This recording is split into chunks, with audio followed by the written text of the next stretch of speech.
Yeah. I actually do kind of enjoy. I haven't had it until like recently in my adult life, and I'm like, oh, I like this stuff. and so I'm like, I think I had it at a diner. Like it was kind of fried up. Yeah. And I'm like, ooh. And I would definitely go for a Spam hot dog. Fried Spam? Fried Spam. You ever had fried bologna? Oh my Yes. gosh, That's yes. really Fried bologna sandwich in Nashville. Don't miss out on that. Good. Okay? Or go to Orlando, starting at 4 a.m. tomorrow. See you tomorrow. Bye. On summer break before we hit that first day of school? Again, I'm going to go back to notice the context and notice the details. The big difference between people using AI and people using AI well is when those details are present. For the scavenger hunt, for example, I was sure to input in a third grade reading level, right? That I wanted it to rhyme, all of those different things. So the difference when it comes to AI is in the details. So that is, again, instead of just asking, make a scavenger hunt with 3 household items, it's listing those items, making sure they're safe for kids to go find. You know where they're at. They're not going to be trying to climb up ladders to get them. Be detailed, give that context, and you're going to see great results. Dr. Jill, I'm so glad that you brought that up, because one last thing I'd love to talk to you about is the prompt, right? You just touched on the importance of the context, the details, making sure you have that all in mind. But when you think about what you put into AI, that prompt, it can help you do a lot of different things, but it can help you more with kind of the way that you phrase and ask it things. So I had an example of, like, you know, we all kind of write emails or messages, right? And we can get tips on how to write that better. But what are some things generally that you should keep in mind when you're writing that prompt, regardless of what you're trying to get AI to do for you? Fortunately for us, NLP, which stands for Natural Language Processing, that's the interface that AI uses to actually understand human speech, has gotten so much better. I mean, every month it seems to improve. So even if you are speaking into the application and you're rambling a little bit, but you're giving it good context and details, it is going to pick up on some of those. So make sure, even if it's a stream of consciousness, that you're getting that information in there so that AI can process it. You don't always have to sit and type out perfect grammar in order to get a great result. All right, Dr. Jill, thank you so much for being here this morning and for chatting with us and for chatting with Ariel also about this, about everything that people should know about AI and how to make it easier along the way. Thanks so much, Jill. Thank you. Thank you. Take care. All right. And Ariel, thank you for joining us this morning and for talking with Dr. Jill. And the segment, different elements of it running all week, right? Yes, we got some new running every week. Yep, we yesterday we kind of talked about how to get started. Today we had something on meals. That's right. And then we got some fun stuff every day the rest of this week. Great. Thanks, Ariel. Appreciate it. We're going to take a quick break. Coming up, we're talking about sharks. What is better than sharks? It's Shark Week next week, I think. We just had Shark Con over the weekend. We've got the Florida Aquarium's shark expert, the Shark Guy, coming up after the break.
Shark Week is right around the corner, and shark enthusiasts say there's no better time to learn about these fascinating predators. Look at that. It's always so interesting watching them there. This includes marine life experts at the Florida Aquarium like Eric Hovland, who's I think better known as the shark guy. Eric is an animal care specialist at the Florida Aquarium who's been caring for sharks for more than 35 years. Eric, first of all, thank you so much for joining us this morning. I mean, it's like the Super Bowl for you when it's Shark Week, right?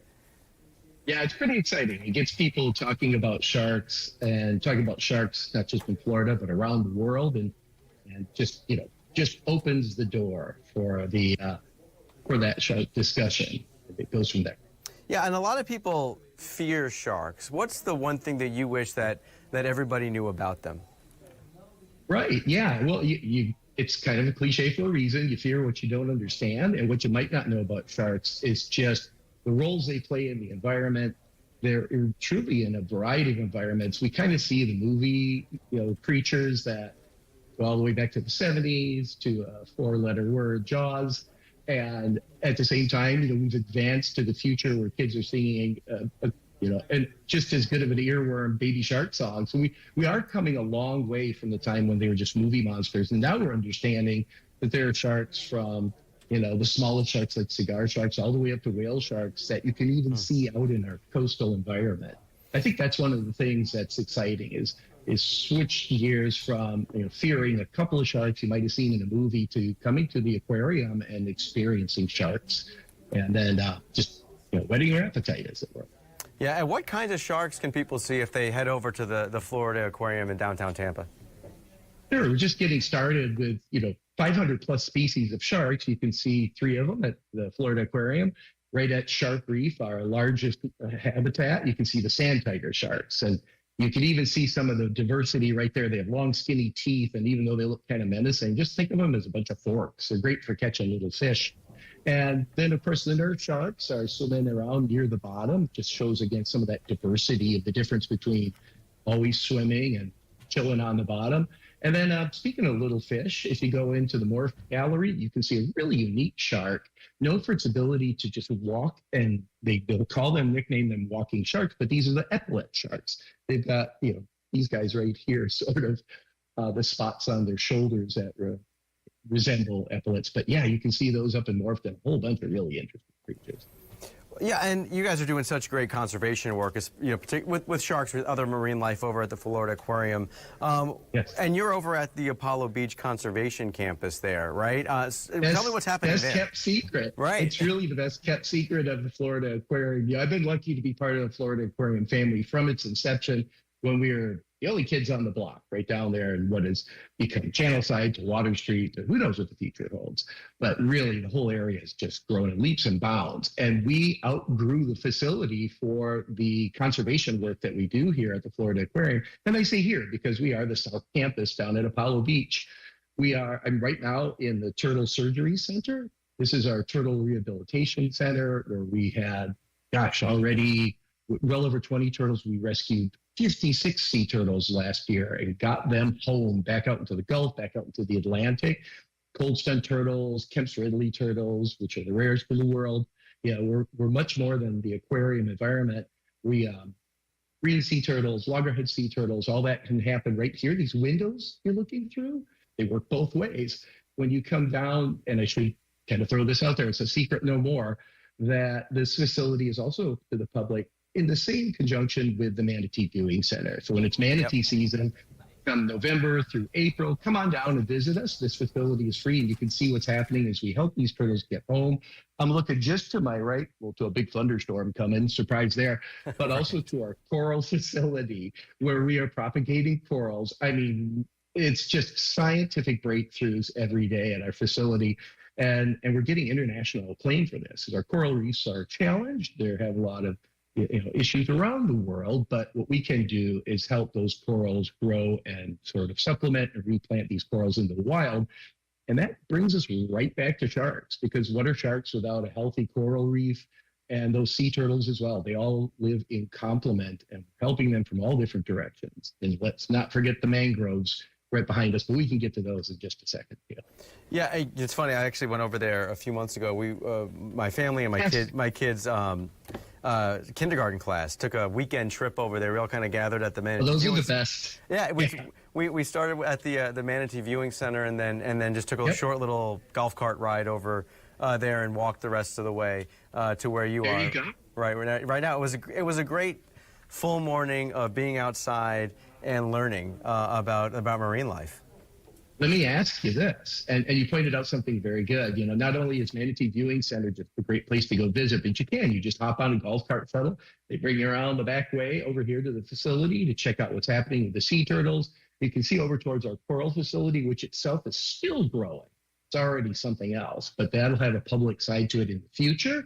But I also wanted to mention, when you were there at Apollo Beach at the power plant there at the Manatee Viewing Center, of course, you get an opportunity to see our rays, our flat sharks. When we talked about the sharks at the aquarium, I dismissed entirely the flat sharks, the eagle rays, the cownose rays, the southern rays. All these stingrays, all these different rays are essentially sharks in form and function, just more plainer.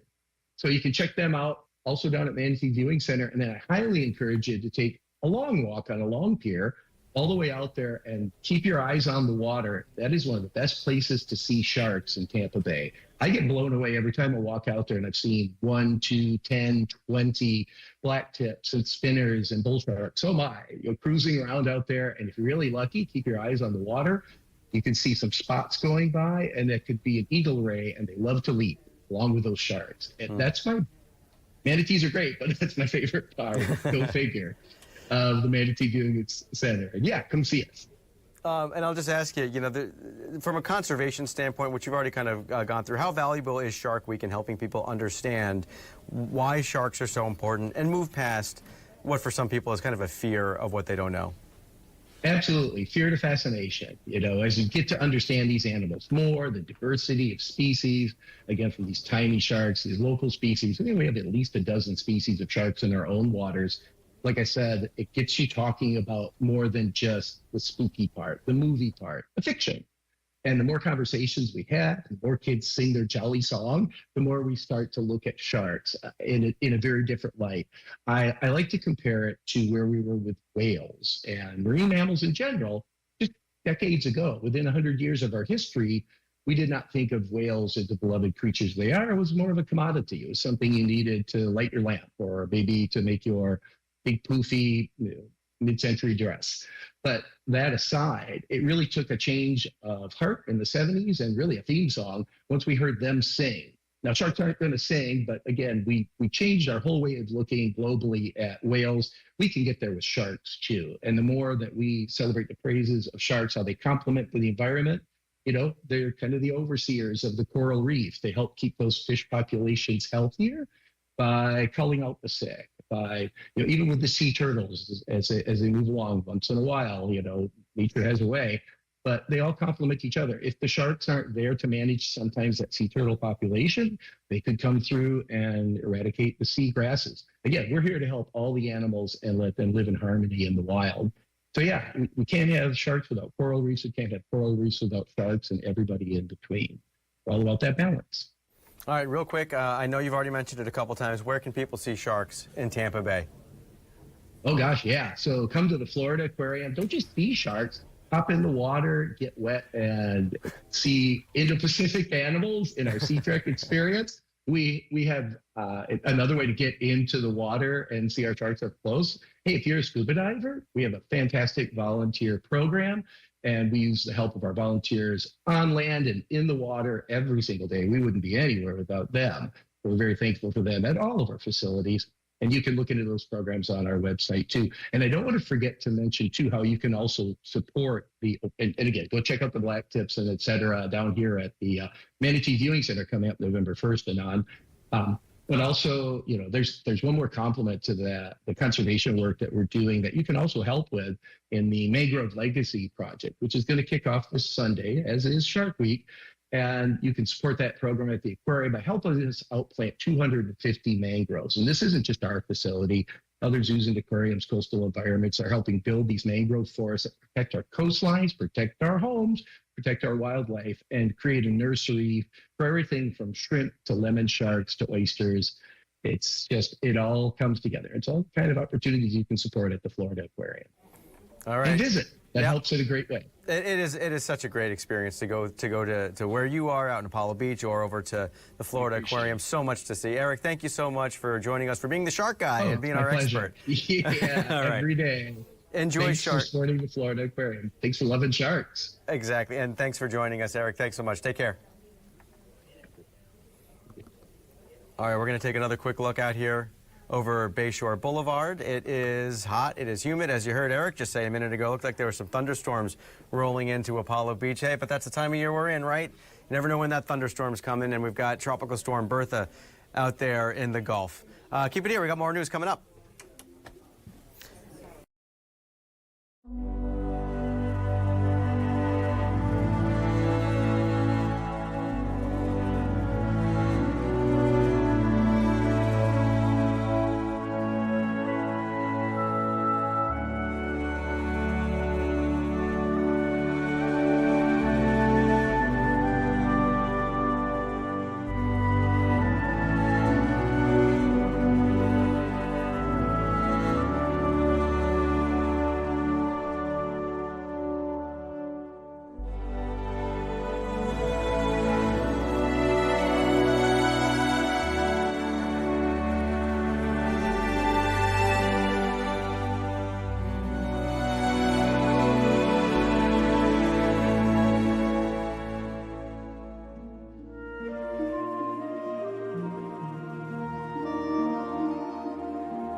Neil Armstrong reporting the roll and pitch program, which puts Apollo 11 on a proper heading.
All right, welcome back. Fox 13 Plus. We are taking a live look once again out over downtown Tampa. As I said, it's we got Tropical Storm Bertha out in the Gulf, getting some showers on and off. I think it looks like it's actually raining right now in part of downtown Tampa, if I'm not mistaken. You can oh, and there was some lightning.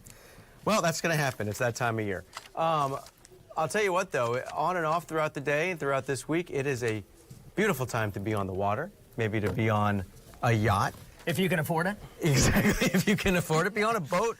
You know, it's a great time to be out there. It's hot, it's sunny, and we've got Walter Allen joining us here. Walter's, I guess for the morning, he's going to be our yacht rock expert, right, for this segment? At least for now, yes. So, yeah. Tell us, introduce this segment. The Pleasure Cruise is setting sail. So there is a concert coming up at Ruth Eckerd Hall, which is Friday night. It is the second annual Yacht Rock concert. Okay. There's going to be Orleans, Henry Gross, David Pack, formerly of Ambrosia, and Pablo Cruz. Corey Larios, who is joining us live this morning. Corey, how are you? I'm doing well. I'm doing really well. So my first question, and I know this is a question on a lot of people's minds, do you fully lean into the Yacht Rock? How do you feel about that title? Is that offensive, or do you like it? Well, it's great. I think it's great that they've come up with a genre, really, because it really has become a genre, yacht rock, and there's a lot of yacht rock concerts going on all over the country. And hey, we're Pablo Cruz, Cruise, so you couldn't get much closer to yacht rock than that, And our headquarters in the very beginning, when we were touring back in the day, was on a big 82-foot yacht in Tiburon, California. So if there is any band that is truly yacht rock, it is you guys. That is Pablo Cruz. You're the real deal. One of my favorite lines of Armageddon is when Owen Wilson's talking to the doctor and he says, what really bugs me is that people think that Jethro Tull is just a guy in the band. Who is Pablo Cruz? He's not an actual person, is he? It was the nickname of a buddy of mine in college, and we had nicknames. He was from Colombia, and he was a really good buddy of mine, a really smart guy, and I just nicknamed him Pablo Cruz. He just had this demeanor about him, and he was really a smart guy. He was graduated from high school. He was 16, and he just kind of cruised through life, So we just threw it in the hat, and yeah, to your point with Jethro Tull and Fleetwood Mac and all these bands had a couple, two names. It just sort of, sat well with everybody. So, retirement. This is kind of your retirement. Do you not want to play golf? Like, you're still plucking away, still rocking on the keyboard. I'm sitting on one of the most beautiful golf courses in the world right here. It's where I live, and I don't play golf. Not for my life. I hate it. I love to watch it, but that is not a game you can fake. If you can't play, stay off the course. But I love watching it, and I'm a big fan of a lot of the guys that are in the field these days. But it is our retirement. It's kind of a blessed retirement because we get to go out and play, and we're not doing it like we used to. I mean, we're not doing like 30 days in 30 days, 30 shows in 30 days. We're like 4 or 5 shows a month, which is great. It's a lot in itself, but we've got a great band. I mean, we 3 of the original guys are there. We used to be a quartet, and one of the guys passed away. But that's rare in itself, that there's original members. I mean, Dave Jenkins and myself wrote all the music for Pablo Cruz, so it's kind of near and dear to our hearts to still be able to go out and play it. And as long as people show up, then that's what makes it all work. It's the audience, it's the whole thing, the whole ticket. So what is the secret sauce when it comes to you guys? You guys have been playing for so long. You look at Daryl Hall and John Oates. They can't stand each other outside of playing on stage. So the fact that you guys still let it rip and are still best friends off. Yeah, I don't know. It's we never really broke up. I mean, in the middle '80s, I tell the story on stage is that we, Dave Jenkins and I wrote all this music, and then in the mid '80s we just couldn't write anything that was catching anybody's ears, including ours. We just didn't like what we were doing in that respect, and we all had other ideas to do other things. I moved over into television and film, which was incredible, and I was able to raise my family because I that was the other thing, being on the road at that point after I got married. And Dave was kind of the same way. We just went separate ways. Dave went out and played with Southern Pacific with the guys from the Doobies, and who else was in that band? It was a great band, and he went out and toured. It was a country band. He was like completely left face of where he was with Pablo Cruz. But, and then when we got back together, it was just a really casual thing to get back together. We played it was our drummer's wedding, and he wanted us to get back together to play. And we said, yeah, okay, let's do it. And then we kind of had there was some synergy there. And it took a while for it to really kick in, for us to really realize that maybe we can take this thing back out. But, a lot of planets aligned. I mean, our kids were grown. Things had changed in that respect, but there was never a breakup. Nothing really ugly went on. It was just we had other ideas, you know. You know, just this is the lay of person's opinion. I don't really know much about musical instruments or what it takes to make great music, but I've seen concerts before, and I've looked at, we were shown video of your guys' concert from back in the day, and you guys are really, really wailing on your instruments. I mean, some people, you know, it doesn't seem like the music is that intricate. For your guys, it is. Yeah, oh, it is. It's, you have to practice this music, you know. It's not, you know, it wasn't like like a 12-bar blues band. I mean, we had a lot of changes, a lot of the middle eight, and a lot of those songs were really complicated, and you do need to practice it. We still need to practice. I need to practice that stuff all the time, but you know, we've been playing a lot. So the band, I mean, we're ready for Eckerd Hall. I'll tell you that. I love playing there anyway. Bobby Rossi's a good buddy, and that's just a great venue. And we're doing the whole run. We started up in Daytona, and then we do Florida Theater, and then we go down to Eckerd, and then we finish out at Fort Pierce. It's sort of an annual thing, and we're doing it with the Orleans and, you know, other yacht rockers. But I don't think anybody cares about the yacht rock, you know, label. I think it's, like I said, it's great that there's a label, you know, because in many cases people go, what kind of music do you play? You try to, well, hey, it's yacht rock, and they get it, you know. Then they go, oh, yacht rock, of course. Now, you've mentioned some of the things that you moved on to because you wanted to stay and raise your family, so you were really focused on, you know, just kind of working from one spot, which is, it led itself to composing. You won an Emmy for Days of Our Lives, and you co-wrote the theme to Baywatch? And then when you go back and listen to that, yes, I hear the keyboards now. I hear the piano. It's got your hands all over it. I actually wrote all the music for Baywatch. It wasn't just like we did 300 Baywatch shows. And, you know, the producers liked me and the creator liked me, and they hung with us, which is really unique, you know, for to be able to do it that long. We were on for 11 years, and then we they remastered the whole series in 2017, and we had to replace all the pop songs because they licensed some really big songs in the beginning, you know, like Beach Boys and Sting and you know, the Eagles, all these really huge records. But the licenses ran out, so they couldn't put the show up again. So they hired me back to oversee and executive produce, like, I think we replaced 400 songs. It was an experiment in terror, but we did it and we got it, and then all of a sudden, boom, it was back on every country that had it, which was over 150 countries. Took it back, and they're still playing it. It plays. It's like it's on all over the place. It's fun to go watch it for me because I never really got to see the episodes. I was writing, you know, little chunks here, you know, scenes. So I go back and look at it now, and it's fun, and it looks amazing, you know, since they remastered it. I mean, it's not like a show that looks particularly dated because it's just water and boobs. I was going to say, Corey, I had no idea that there was even music in the show. Did you know that there was music in the show? I didn't. I did. News to me. I get it completely. Yeah, that's great, though.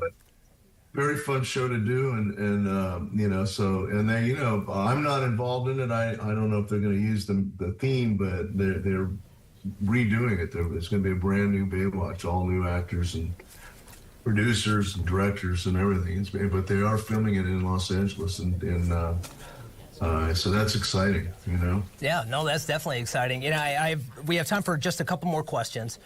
Sure. One of the ones I was dying to ask you. How is it that you got wrapped up in the movie Step Brothers? I mean, it all started from the T-shirt, right?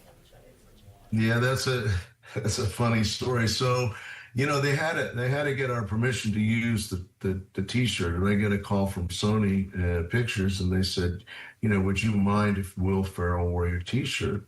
And I said, absolutely not. That's great. And so, you know, I didn't think much of it in that I thought, you know, maybe, you know, it would be in a scene, but a buddy of mine who's actually a manager went to the premiere, and he called me up and he said, have you seen Step Brothers yet? And I said, no. And he goes, you realize that Will Ferrell's wearing your shirt in the first 10 minutes. It's like a giant ad. for the band, and he's a publicist. He said, if you let me run with it, I'll get you guys all kinds of interviews and everything to talk about it. I said, well, it's not a lot to talk about, and we didn't have an album or anything going on, but the real joke was that it was, he did wear it in the front. It's all over that show or the movie, and then they asked us to play at the premiere. And then my buddy called me and he said, "You guys want to walk on the red carpet?" I said, "I don't want to walk on the red carpet. We don't have to say." But everybody in the band says, "Come on, let's do it." And I said, "Well, I'm not going to be the bad guy." So we did it, but it was hilarious because, I don't, the red carpet is full of press, right? It's just, both aisles are just all these people. And then, well, so why are you guys here? And we had to tell them it was because of our T-shirt. Corey, you probably felt like you were 5 years late for the prom. Like, what? You probably felt like you were 5 years late for the prom. Yeah, it was kind of hilarious, It was, it's like, no, it wasn't like we could go, yeah, we just finished a new album and we got the wrong too. We had nothing going on because it was a while ago. But it's funny because we run a video on our show before we go on, and we have a little excerpt from that, and everybody responds to that. It's a crazy movie. And you know what? My last question is more of a personal one. You have 3 boys. It sounds like they're all in music, following in your footsteps. And you had all 3 of your boys got married within 9 months of each other. Wow. Did you just recycle the same speech? It was difficult. It was really difficult to figure out the speech without stepping on the other speeches. But they're well. The oldest one is a executive over at Vice, and he produces a lot. In fact, we're all going to London next week in 2 weeks to do Ariana Grande's. She's doing like a documentary, and my son's producing that. And the other guy, one of them is fully into music. He's a composer, does exactly what I do, but he does it a lot better. And the other one is a producer as well. So they're all like interconnected, They all kind of, thank God they're gainfully employed, That's for sure. Well, I mean, you're no slouch. I mean, you may say your son's better than you are, but they don't just hand out Emmys to anybody. That's so right. I would assume you're you're pretty good for sure. Yeah, that was fun. It's all been fun, man. I'm excited. Are you going to be at Eckerd Hall? Well, I'm going to try to, yes. So Friday, 8 o'clock, Ruth Eckerd Hall. You, along with Orleans, the singer from Ambrosia, David Peck, as well as Henry Gross, and as part of the bill. Again, the show starts at 8. And Corey, thank you so much for joining us. Yeah, thanks so much, Corey. Yeah, thank you. I'm sorry I missed the actual downbeat. I just got in from Cincinnati late last night and kind of messed up with the hours here. No, not at all. Probably don't Nobody even know. knew. Nobody watching knew you weren't here. Don't worry, you're here now. That's what matters. And I'm a little saddened to know. All right. Well, I hope people show up. Yeah, I think we've sold a lot of tickets, so it should be a great show. All right. Well, and Corey, I'm a little saddened you're not able to see my outfit because I totally leaned into the yacht rock as well. He looks ridiculous. I got the I sunglasses don't on. see anybody. All I see is Fox 13 News. That's all right. You know what? If you watch it online later on fox13news.com, we'll put this one up there, and you can check out Walter's ridiculous outfit. But I appreciate it, Corey. Thank you so much. Thank you so much. Safe travels, okay? Hey, thanks a lot, you guys. Appreciate it. Take care. Okay, have a good one. Quick question. What do you got? What is the weather really bad back there? We're going back tomorrow. No, it's actually, I think it's going to, what It's about moving out. Val, we just actually talked about it earlier in the show. It's Tropical Storm Bertha's moving out toward Texas. It's going to be a low-pressure system by then anyway. Maybe impact Louisiana, New Orleans, and that's about it. We're getting some rain today, and then, back to normal summer pattern. So I think you're good to go. Pretty warm, beautiful tropical weather. That's right. Perfect for yacht. Yacht rock. All right. Corey, appreciate it. Take care. Thank you. Have a good one. Bye-bye. All right. You can go get changed. Okay, I can go get changed. Yeah. Awesome. All right. Thanks for letting me crash the party. I know, that was great. I appreciate it. I like taking a break, get tired of hearing myself talk. So appreciate it, Walter. Thanks so much. Awesome. Thanks for watching. Take care. All right, we're taking another break. Keep it here.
program, which puts Apollo 11 on a proper heading.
Welcome back to Fox 13 Plus. The Hillsborough County Public Library System has a full calendar of events in the summer weeks ahead as we kind of wind down summer break here. That includes free museum passes, live animal encounters, 3D printing, podcast studios, so much more. Joining us to talk about that, all of that, is Lynn Burcraft. She is with the Hillsborough County Library Services. First of all, Lynn, thank you so much for joining us this morning.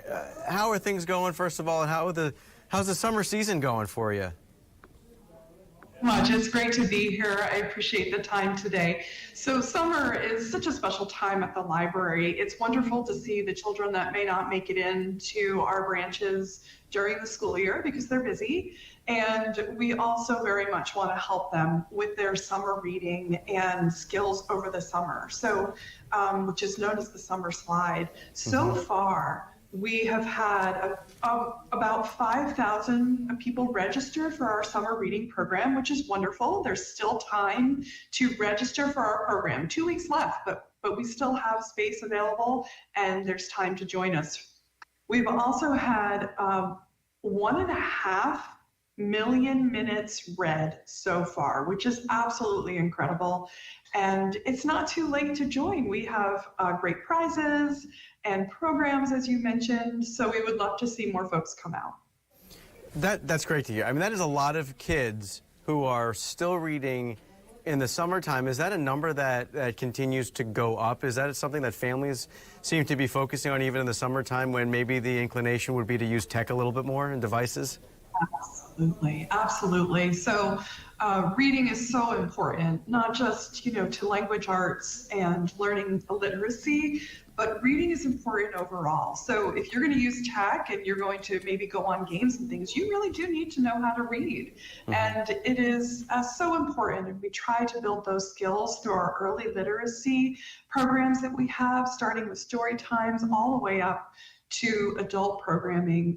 We help all kinds of folks looking to increase their literacy skills. So reading is fundamental, as they say, and we are really excited about bringing those resources to our community to help them with that. Yeah, and we're heading into the final weeks of summer break, which is hard to believe. This summer, I think we say it every summer, it just flies by. What are some of the big events and activities that families can look forward to before school gets back underway in August? Sure. So we have, if you go to our website, hcplc.org, we have a whole list of programs there for you to see. We have animal programs, we have end of summer programs, puppets and activities and coloring. It's really a wonderful celebration of all that we've accomplished this summer and celebrating these wonderful readers and their families. I see it's raining outside, and it's been a little humid and rainy this last week, and wouldn't it be great to get a museum pass from our Discovery Pass program and see a museum, go somewhere local? We have opportunities and resources to share for families to do that at no cost. And take us through the free museum pass program. You sort of just touched on it. How does it work? What type of attractions can families visit? Sure. So, gosh, we have 9 museums that we have offers for. So we have the Children's Museum of Tampa, the Mosey. We have, gosh, sorry, I'm not remembering. No, it's all right. I put you on the spot. But again, if you go to the website, exactly. We have all the information there, and you reserve a pass and pick it up, and you can go right ahead and go to those museums. I think it's a good point that you're making here, maybe intentionally or not, but the interaction and the cooperation that the library system does with these other learning experiences that kids can do, whether it's Mosey, as you mentioned, or the Glazer Children's Museum. How important is that ability that you guys have to collaborate and cooperate and give families these expanded experiences and opportunities to visit museums like that?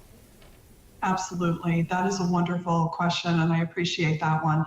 So we do have a partnerships team here at the library, and we work diligently on a daily basis to coordinate with our community partners to bring those resources to our families and who may not have otherwise an opportunity to visit a museum. The last time I went to a museum and I wasn't part of a library program, it was really expensive. And for a family to go and enjoy, it's very costly. So this is a wonderful opportunity for a family to go and enjoy a day out, learn something new, see some animals and some attractions, no matter where they go. Maybe it's art. And it's a wonderful program. We also, I'm just learning, we have a American Victory Museum, the Ship Museum, a Tampa History Museum. So we have something for all ages, which is a wonderful thing as well. And I know you were listening in earlier because we chatted right after it. The shark guy who was on talking about the Florida Aquarium. The library system also has a partnership here with the Florida Aquarium, the Secrets of the Swamp, right? Can you tell us about that? Yeah, so we invite them to come and share what their knowledge about the wonderful animals that we have here in Florida.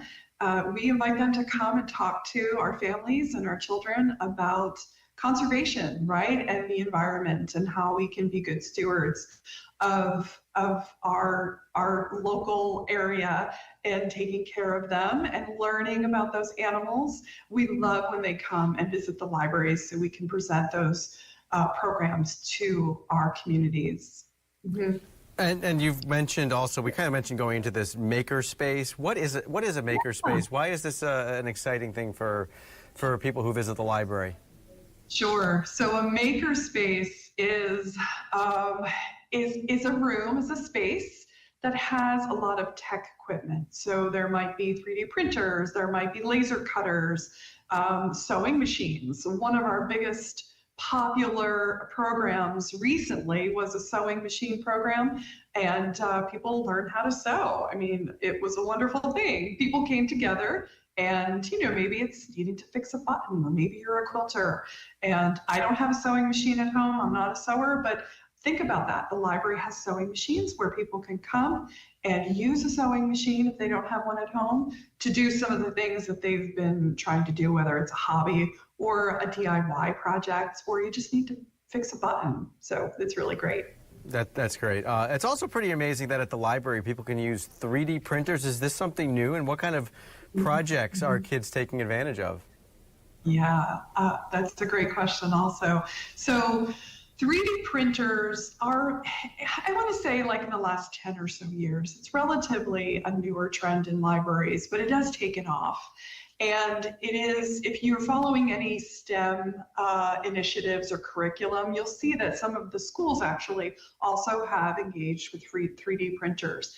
And so again, libraries are a pathway for people to explore technology that they would not have had access to.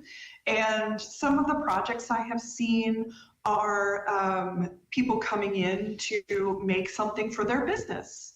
Or my son loves cars, and so he will ask for a special car to be made to add to his collection. It's just a little, you know, it's a plastic liniment that is created I've actually seen on in other places that they'll make devices for things, for equipment that they wouldn't be able to have received otherwise. Maybe it's an old piece of machinery and you could 3D print something to make that item work. It's really a fantastic opportunity for folks to come and try it out. And especially the kids, they really love it. They love to watch the machine work. That's cool. And it takes a little bit of time. It can take a couple of hours to print something, but it's worth it, and it's just very interesting to watch. There's something else that caught my attention, just as we prepared for this interview, and it's that you guys also have an audio podcast recording studio. We see kids, every young person wants to be a content creator, a musician, a podcaster.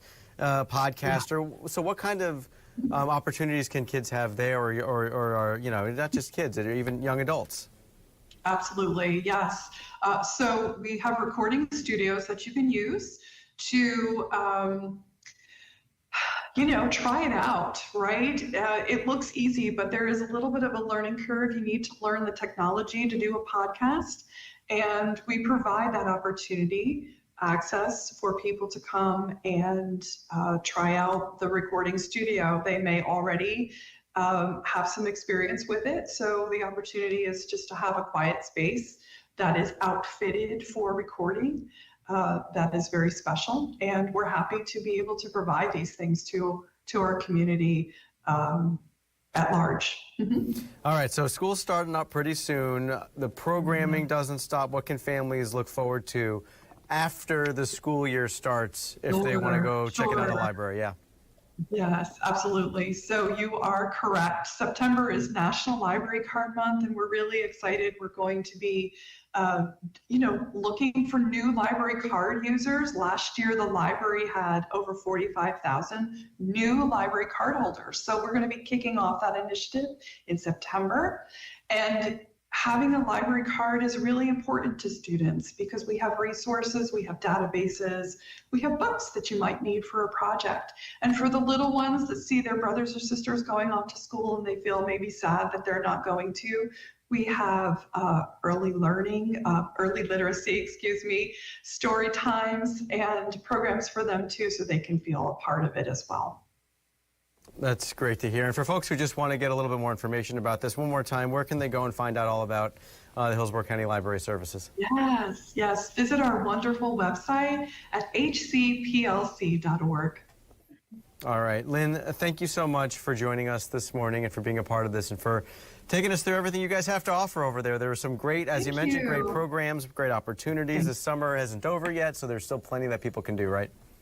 Yes, absolutely. Come and see us. Whether it's rain or shine, we'd love to see you. Thanks so much for the opportunity. I appreciate your time today. Of course. Thank you so much. Take care. Have a great rest of your summer. You too. All right. We're going to take another quick break here. Let's take another live look. Let's see what it's looking like out there because you know what? It's the summer. Things can change so quickly. Still looks nice out in Tampa. We got another weather camera here. Sarasota, same idea, a little bit hazy, hot, and humid, right? But you just heard Lynn over at the library say that it's starting to rain over there. That's what happens. One place it's raining, one place it's not, but it's hot everywhere. Keep it here. We're going to have a little bit more news coming up after the break as we approach the noon hour.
Neil Armstrong reporting the roll and pitch program, which puts Apollo 11 on a proper heading.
Well, the beloved Boy Scout camp that's helped shape generations of young people could soon face its biggest change yet. After a 51-acre sale was approved last year, Scouting America is now considering selling hundreds more acres of the 1,300-acre Sand Hill Reservation in Brooksville.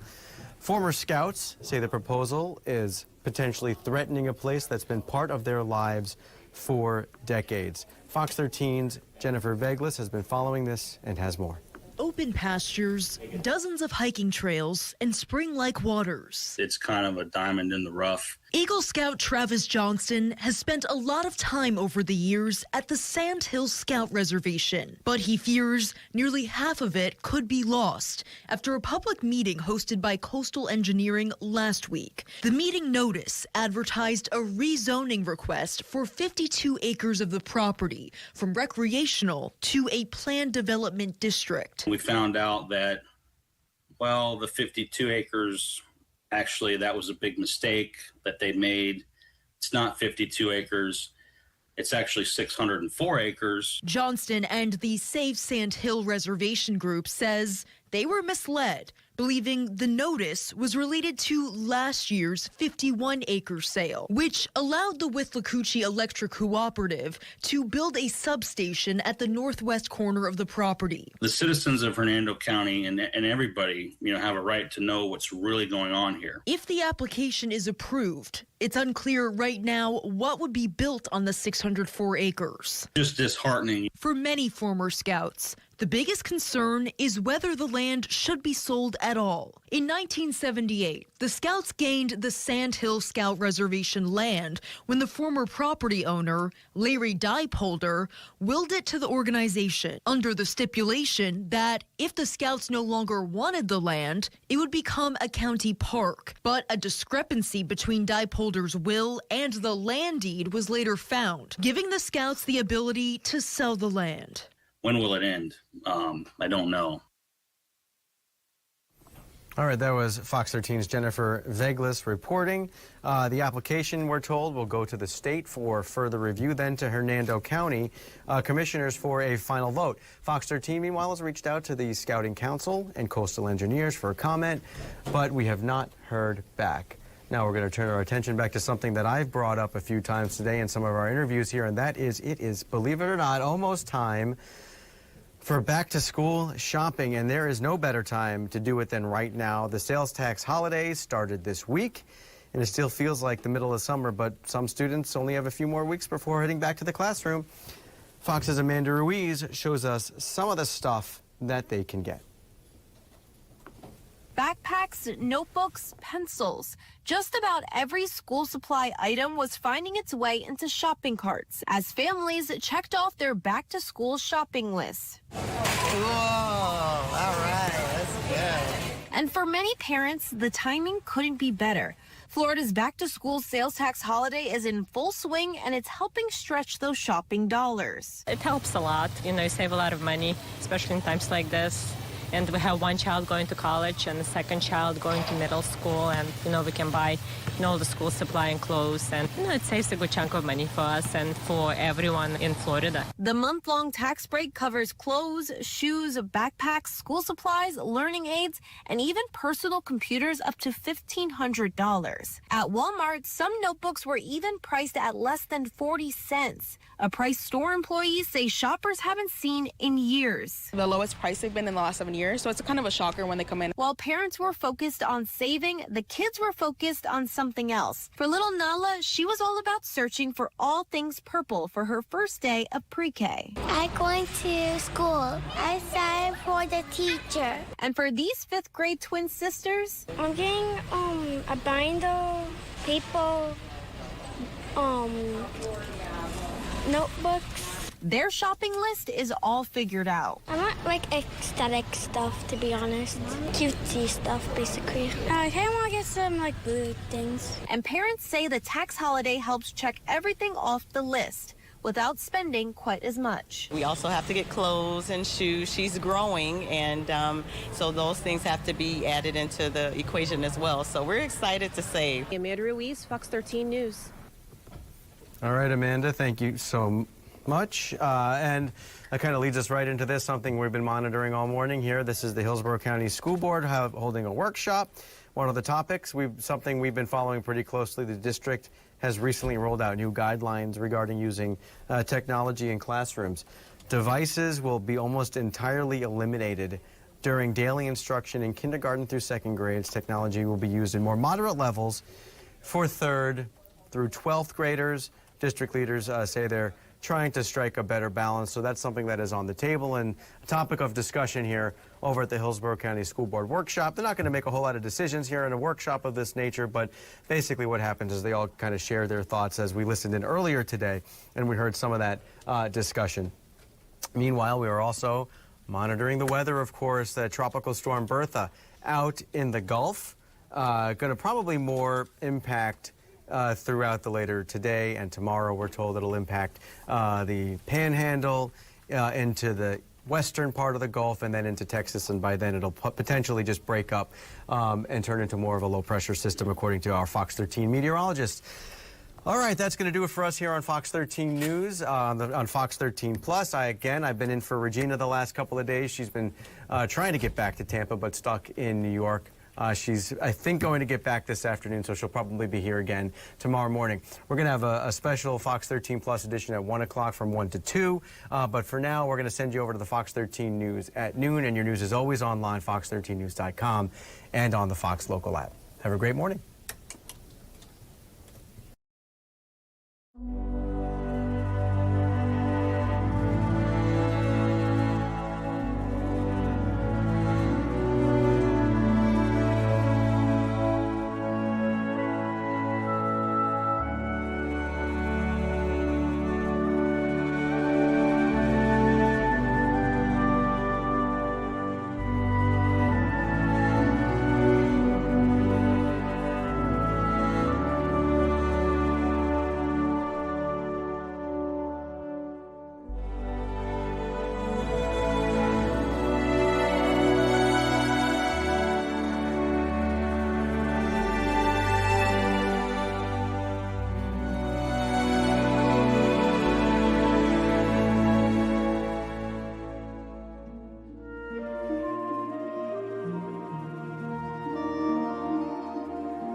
You're watching Fox 35 News Plus, streaming on Fox Local.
Thank you, everyone, for being here today. My name is Chief Financial Officer Blaise Ingoli. It is an honor to be your CFO. First, I want to thank Sheriff Grinnell for having us here today and everything that you do to keep our community safe. Before we start off the press conference, I do want to address that there were a couple of Hillsborough County deputies that are in the hospital recovering from gunshot wounds from a line of duty shooting.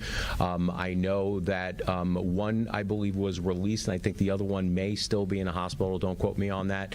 I just want to let everyone know that we at DFS, the CFO's office, and I can assure you that everyone in the state of Florida is praying for their quick recovery. Another unfortunate incident where you had dare I say it, another idiot in the state of Florida who thinks it's a good idea to take a shot at a cop. And I will say this, I will continue saying this, is that if you approach our law enforcement with the intent to hurt or injure, just find yourself taking a long dirt nap. It is a bad idea to do. Do not go after our law enforcement officers. I don't care in any which way you do it. Make sure you respect the office, respect the badge. They are there to protect people, not to be your shooting target. So if you do that, you're going to get shot, and most likely you are going to get killed. It is not a good idea, and we will always stand with our law enforcement officers in those predicaments. We will not tolerate it. Zero tolerance policies when it comes to going after our law enforcement partners. So with that today, along with Sheriff Grinnell, we are happy to be joined by somewhat newly elected Representative Sam Scott, who represents Sumter County and Brooksville in my county. Thank you for being here. Representative Taylor Yurkowski, who represents this area. Thank you guys for being here. Sumter County Sheriff Pat Breeden. Where's Pat? Thank you. Pat has the best haircut in the land. I just want to say that. Osceola County Sheriff Chris Blackman is here. Thank you. Orange County Chief Deputy Sheriff Carlos Torres is here. Claremont Police Chief John Grasick is here. Fruitland Police Chief Henry Raines is here. St. Cloud Police Chief Doug Gerke is here. Thank you guys for being here today. As your CFO, I have made it a top priority to support our law enforcement officers.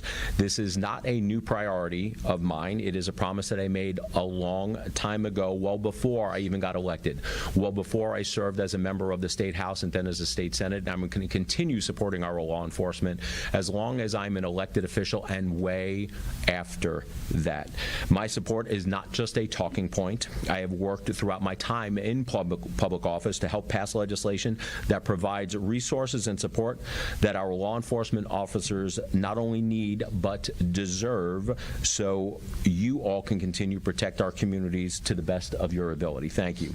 We back law enforcement not just in words but in deeds also. That is why we put our money where our mouth is, and we are continuing to fund things like law enforcement bonuses to our 287G reimbursement from the State Board of Immigration, of which I am proud and honored to be a member of. Law enforcement is, and as long as I am involved, will always be a priority. Our record in Florida is clear. It stands out and differentiates ourselves from other states and the stuff that you see in other states. When Minnesota years ago descended into chaos, our state held firm with law and order. During COVID, when cities like Minneapolis were being burned to the ground by bad actors posing as activists, Florida said, no way, not in our state. When social justice activists were attacking law enforcement in other states, we passed laws that say do not try that crap here in the great state of Florida. And when sanctuary cities and states allowed illegal immigrants to infiltrate our communities and cause harm to Americans, Florida took the firmest and boldest stance in the nation against the insanity created by the border crisis. Florida has set the gold standard when it comes to backing and green. Are we allowed to say backing the green in the state of Florida? I think we should have a new TV show called Green Bloods. What do you think, guys? Is that okay with the guys in blue? I don't know about that. All right. Good idea, sir. It's already good idea, bad idea. I don't know. You can already see it happening. And these funds we are here today award are part of our continued commitment to ensuring our law enforcement agencies have resources they need to protect and serve our communities. While these funds are from the State Board of Immigration Enforcement, I think every police chief and sheriff here today would all agree that the equipment that they are able to purchase goes far beyond just immigration enforcement. It is helping to enhance and reinforce law enforcement capabilities across the board, while also allowing them to take on those immigration enforcement efforts. These funds will reimburse important equipment such as radios, data sharing software, rapid DNA systems, forensic imaging equipment, bulletproof vests, body cameras, and in addition, bonus payments for 287G certified officers. Through these reimbursements, the state of Florida is ensuring that each and every law enforcement agency has the resources that it needs to enforce our nation's laws, our state laws, and our local laws, and protect residents from crime. Florida will continue to lead on protecting citizens from people who want to do harm. We will continue leading, making sure that we are pushing back against each and every criminal that tries to do harm on each and every Floridian. Just because other states have lost their minds when it comes to law enforcement does not mean that Florida has to. California and their rhetoric, they can be anti-law enforcement if they want. Not us. We will always back the blue and the green. Minnesota can be for open borders. We in Florida will always choose law and order. Florida doesn't shy away from problems. we solve them. Florida and our local law enforcement partners continue to make a difference, and for that, we are thankful. Today, I am proud to be presenting reimbursement checks to local law enforcement agencies that are up here today. So when I call the name and the award amount, what we will do is we will stand off to the side, we will take a picture, we will go through this exercise until we have awarded each and every dollar amount. Then we will take one group picture, and then we will hear from our esteemed sheriffs in order: Sheriff Grinnell, Sheriff Blackman, and then Sheriff Breeden. First award up, Lake County Sheriff's Office with our host here, $1,244,737. Sheriff? Yes, sir. Right here. Let's go up here. Yep.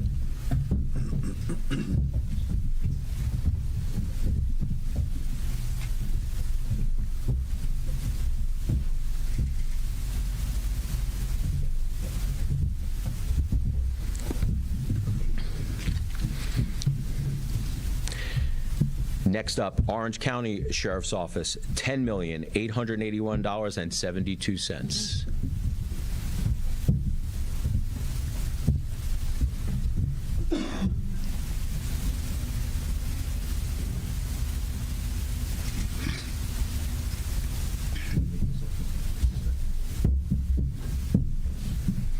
Fruitland Park Police Department, $59,800.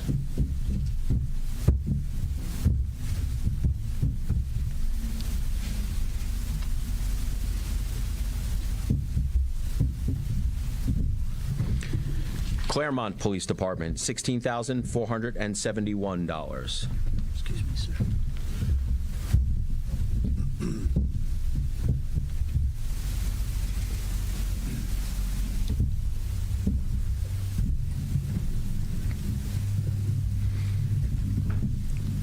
Osceola County Sheriff's Office, $11,044,909 for the Sheriff's Office, and another $223,878 for Osceola County. Sheriff.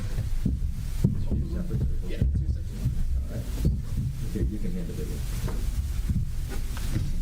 Yeah.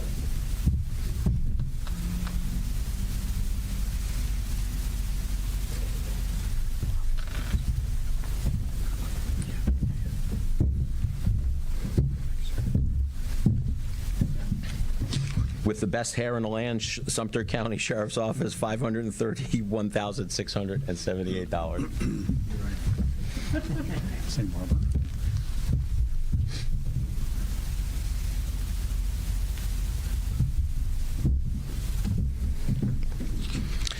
St. Cloud Police Department, $38,000.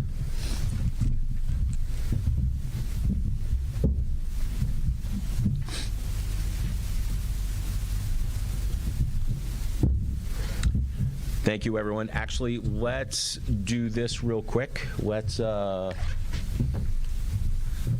let's go grab a group photo, and then we'll call the speakers up. So if everyone can stand down here. Actually, we can do it. Oh, yeah, let's do that.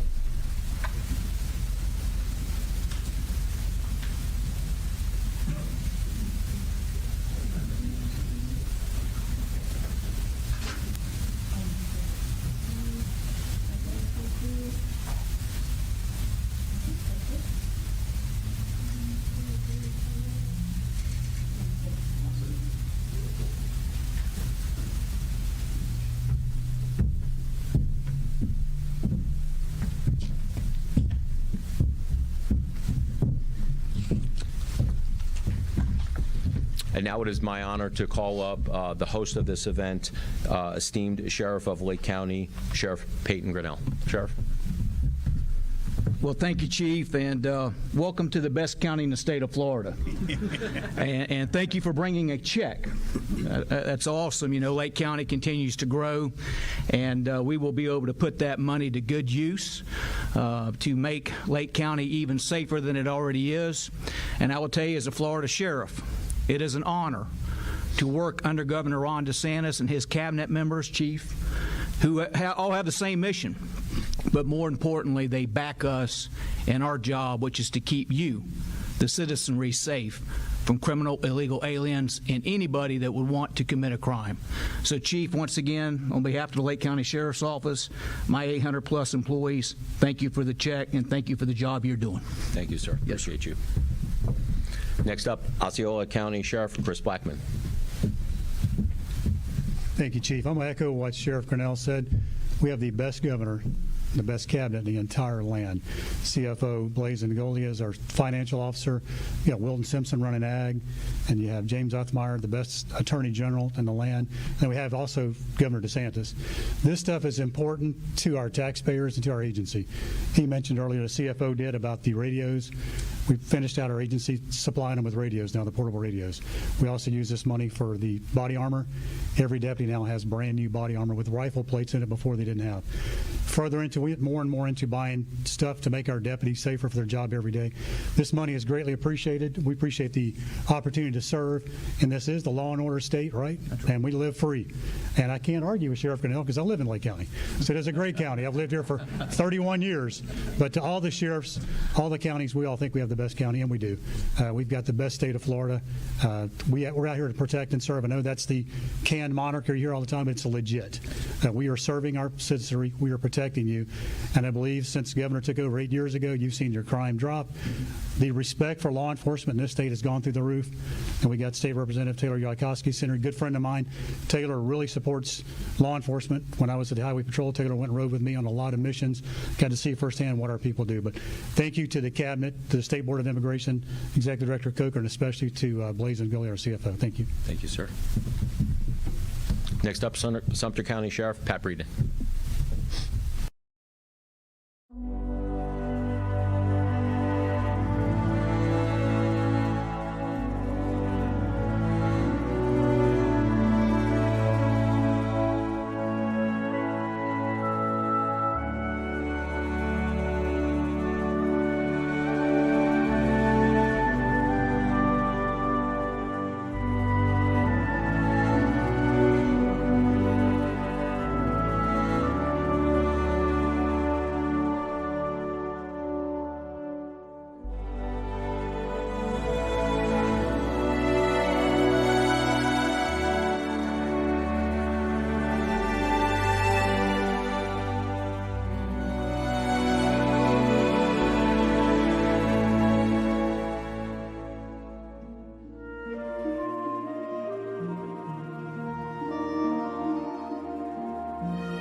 Technology that's out there, AI in our jail.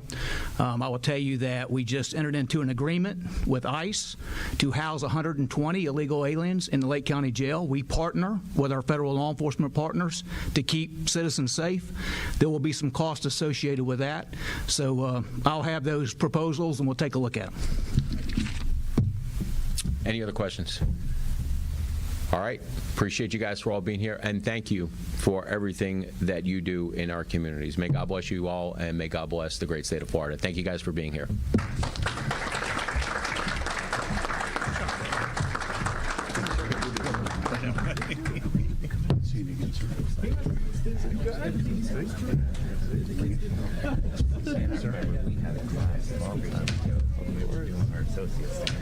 Yes, sure. Sir? Good seeing you. Sure.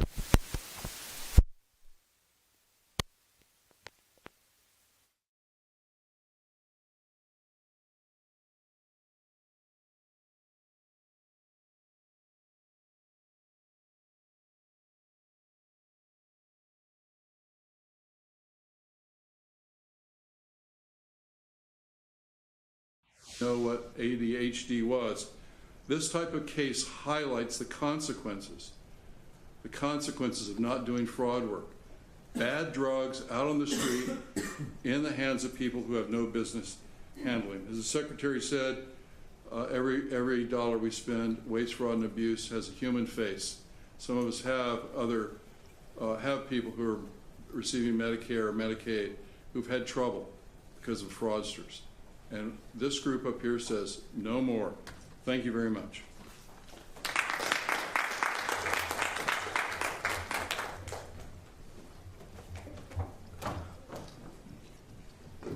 Okay, we will now start our Q&A section. We only have a few minutes for this. Sarah, go ahead. Sarah Omal from CNN. I wanted to ask about the prior suspensions of funds. How many of those have been resolved? Have the funds released? So we can get a sense of how long that took and how that affected patients of those businesses. Thanks for the question. So I answer the second part first, which is we haven't touched eligibility or benefits for anything. These are pauses in funds and reconciliation of funds. We're still reviewing all of those quarters. We started this, I think, early February. And there's time that CMS has to respond. We send documentation requests.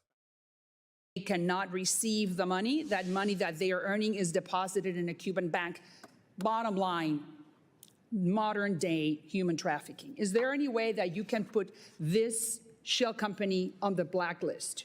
And when I say that, why does that happen? Because when that happens, then you will be saying to those countries that legally they cannot send money to this organization. You have the golden touch to stop this. When could you do this, sir?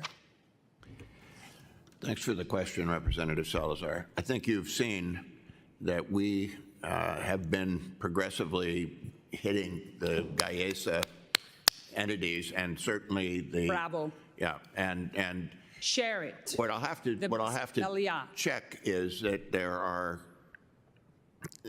when we hit one of the parent entities, automatically the subordinate ones become subject to sanction as well.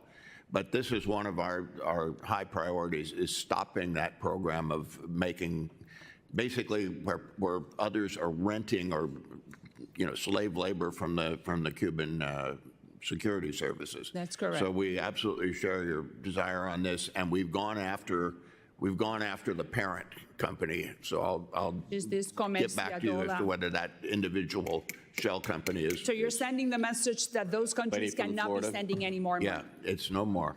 Thank you so much. Chairman, can I take a quick yield break? back. Thank you. And I would just add also, when we talk about the influencer barbecue, please note that he was very close to the previous president, which gave him a lot of influence, and he pushed it in a way where he would actually say that I'm here to stop what's going on in Haiti. He was also a national police officer for a while, so he did have influence, he did have leadership, he did have a mentorship, and I think that they trusted in it, but it needs to come to an end. At this time, I'd like to recognize the gentle lady from Pennsylvania, Ms. Dean, for 5 minutes. I thank you, Chairman, and I thank the Chairman Mast and Ranking Member Meeks for holding this hearing. I thank our witnesses for being here today.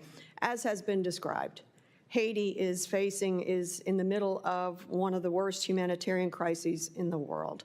Nearly 1.5 million Haitians are currently displaced, according to IOM.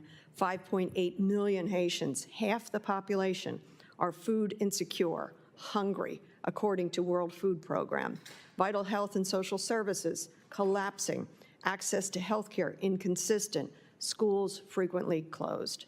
Ambassador Kozik, you testified that the United States' overarching objective in Haiti is baseline stability. And it seems that while gang violence has exacerbated Haiti's humanitarian crisis, Haiti's underlying humanitarian crisis is also a continuation or a cause of the continued violence and instability, an ongoing cycle of instability that I know you both are interested in breaking. But let's take a look at what has happened. And this started on January 20th of this administration. Due to the dismantling of USAID and other cuts at state, there have been significant cuts to U.S. humanitarian assistance to Haiti. Specifically, January 20th, when the president was sworn in, he ordered a review of foreign aid, which began an immediate 90-day pause. March 10th, 83% of U.S. aid programs cut. March 28th, the reduction in force notices went out. Ambassador Kozak, under this administration's watch, life-saving programs for healthcare, HIV treatment, food security, and clean water canceled outright. Some estimates put the cuts at up to 50% of all assistance programs that were in place for Haiti. Yet, the department continues to refuse to provide this committee with a full list of what was terminated, despite previous assurances that you would.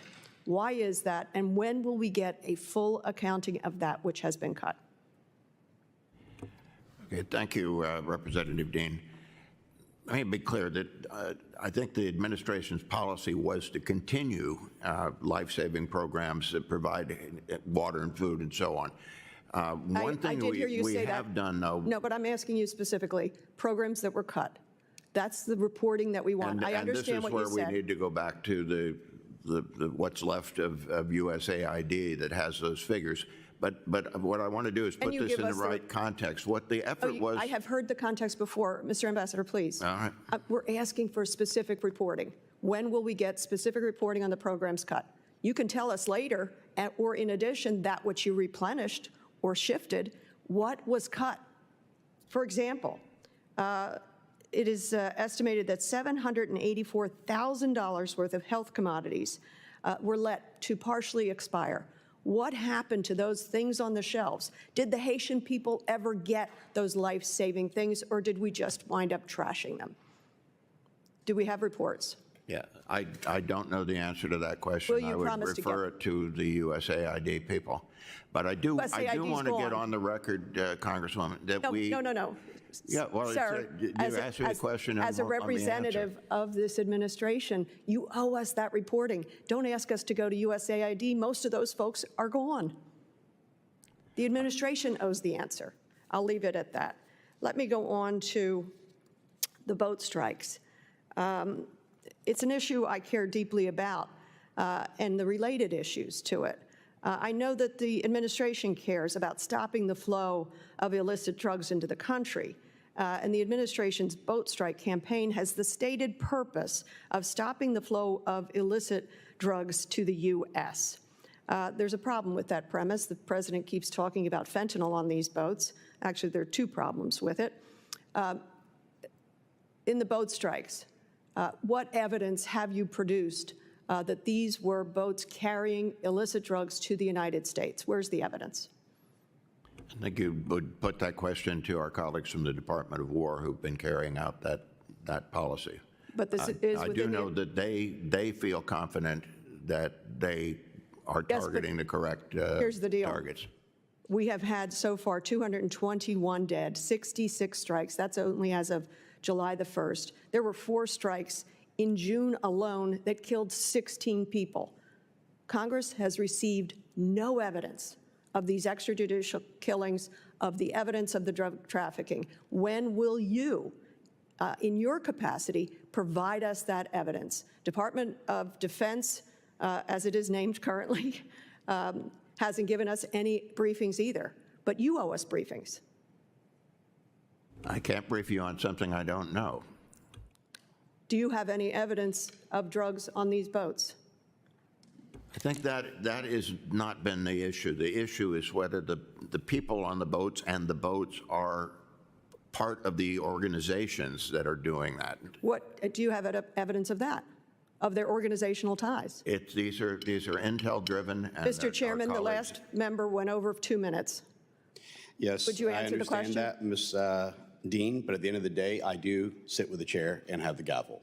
And I was being polite and asking for you to just go ahead and ask whatever questions you would like. Reports. Thank you. Ms. Dean is very passionate, as we all are, about how drugs have impacted our families. And I understand that while she supports this heavily, she also wants to make sure that the intel is correct, as we all do in Congress. I understand your point, which is the Department of War resides with the majority of this. I'm blessed enough to sit on the Armed Services Committee and the Foreign Affairs Committee. So I have actually received briefings that talks about where the drug boats had actually left from, which were known areas of collection points, who was seen there as a target identification doing PIDs, and then also what the route was that was distinguished by their actual vectors on the ocean itself. Is that enough? For some, yes. For some, no. But I know that Ms. Dean and I have a very shared concern here, which is stop drugs from poisoning our families, from ruining lives, and making sure that our streets are safe. And I know we have that shared concern. I thank you, Mr. Chairman. Maybe you could get that briefing shared with the larger Congress.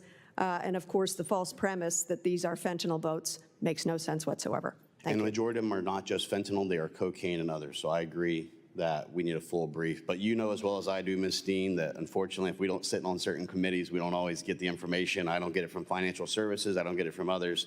It'd be nice if that was the case, but it's not always, which is why we have our areas of jurisdiction. With that, I will now recognize the representative from New York, Mr. Lawler. Thank you, Mr. Chairman.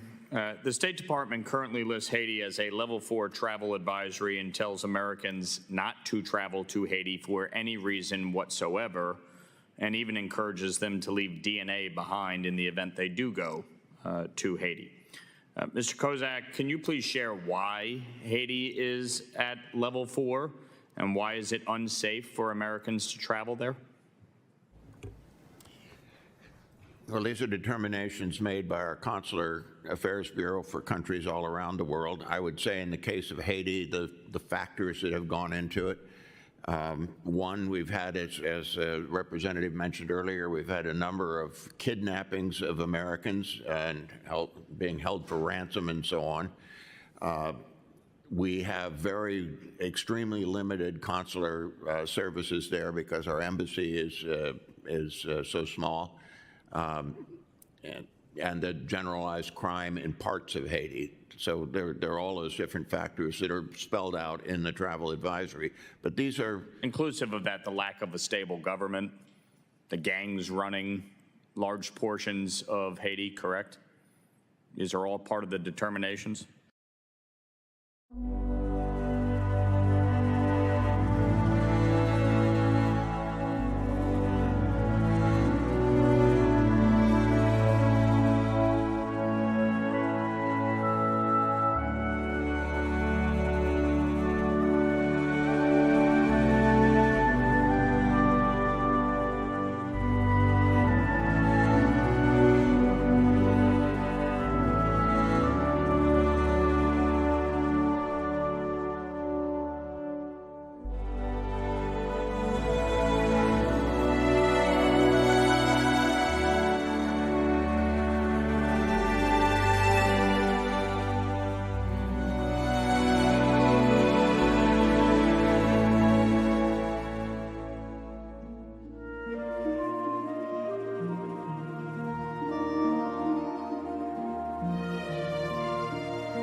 Of the president of the country was inclusive of these determinations as to why TPS was extended.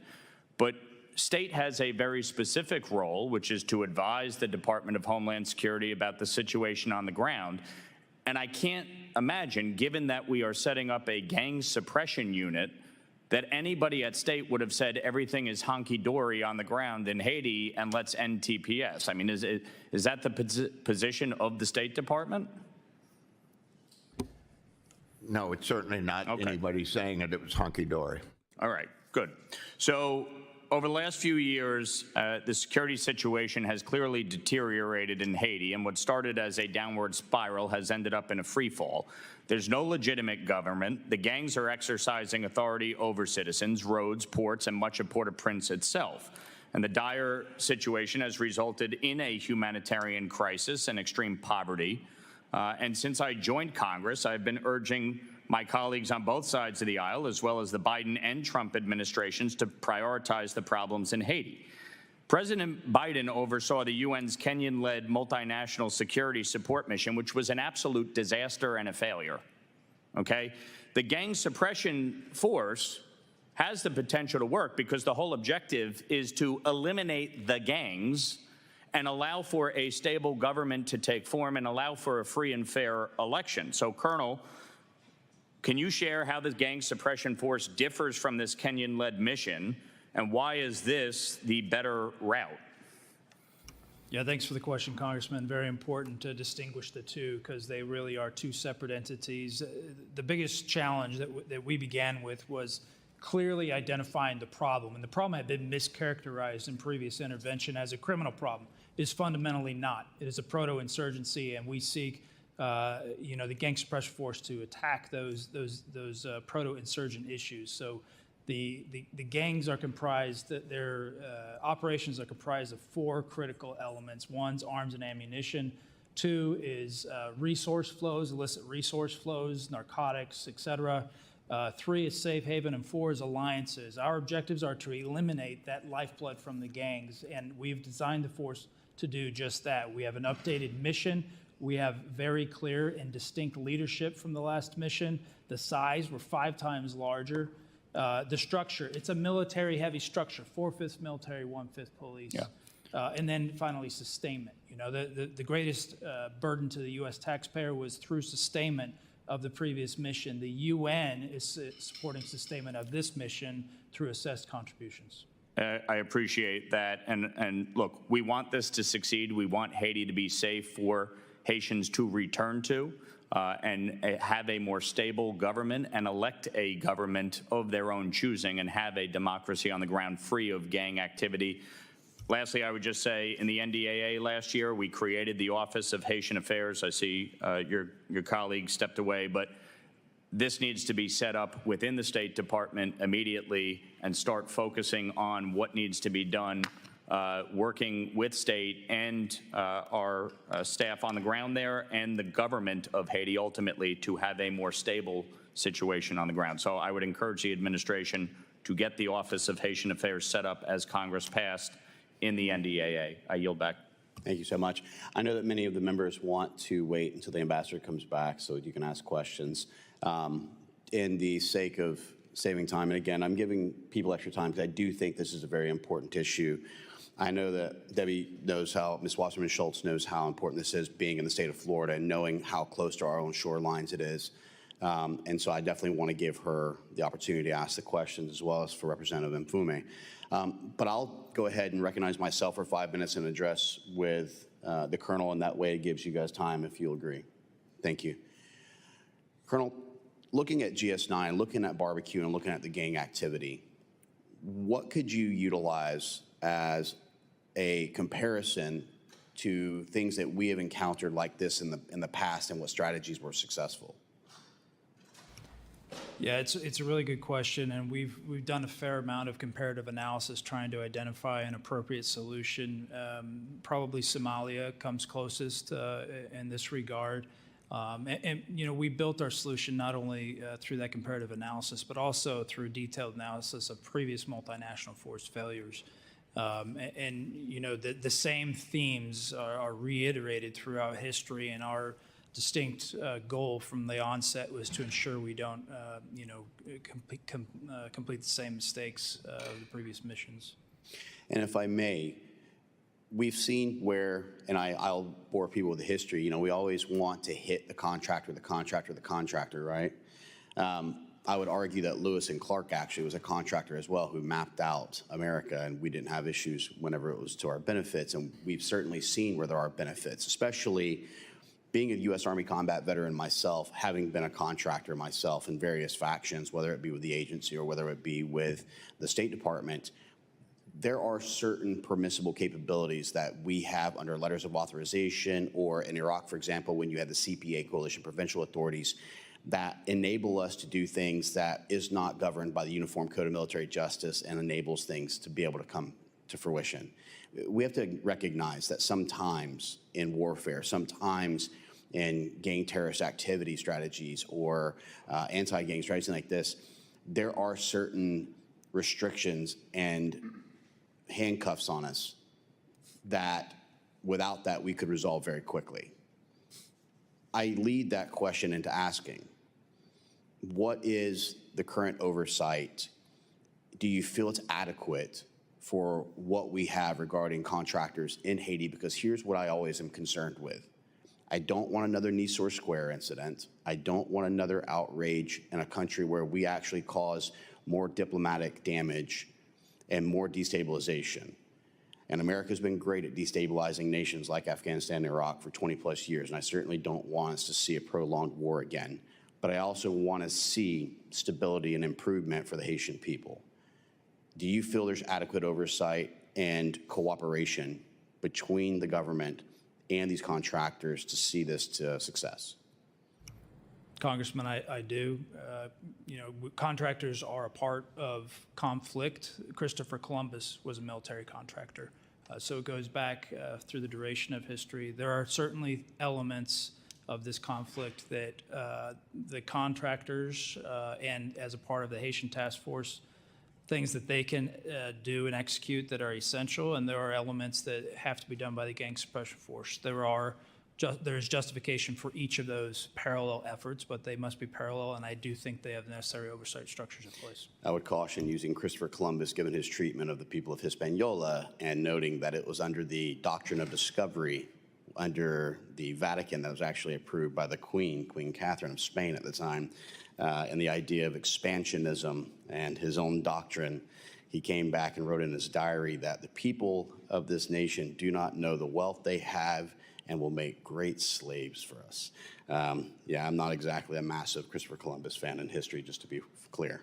Mr. Ambassador, I want to ask, have you seen, with the current status of the Haitian government or its transitional piece, cooperation that would give you any type of confidence that we're working towards stability and not just replicating what we've done for a decade now?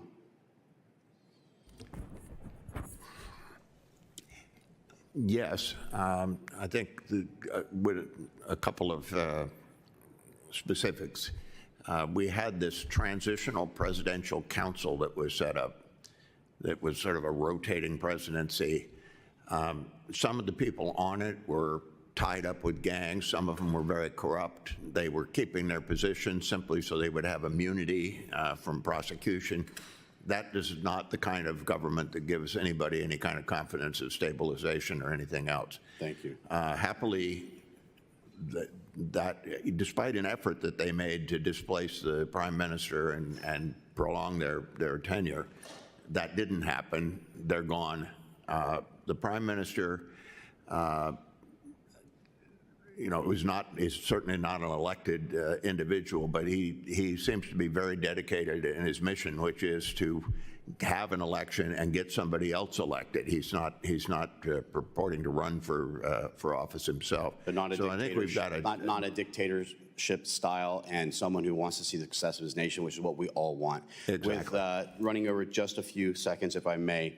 Haiti's very important, especially to us in the great state of Florida, but it's significantly important to me as the only member of Congress who went and traveled over to Haiti in April of 2024 and conducted rescues. One of those rescues, which was 10 individuals out of an orphanage. The second rescue, which was 13 people out of a missionary.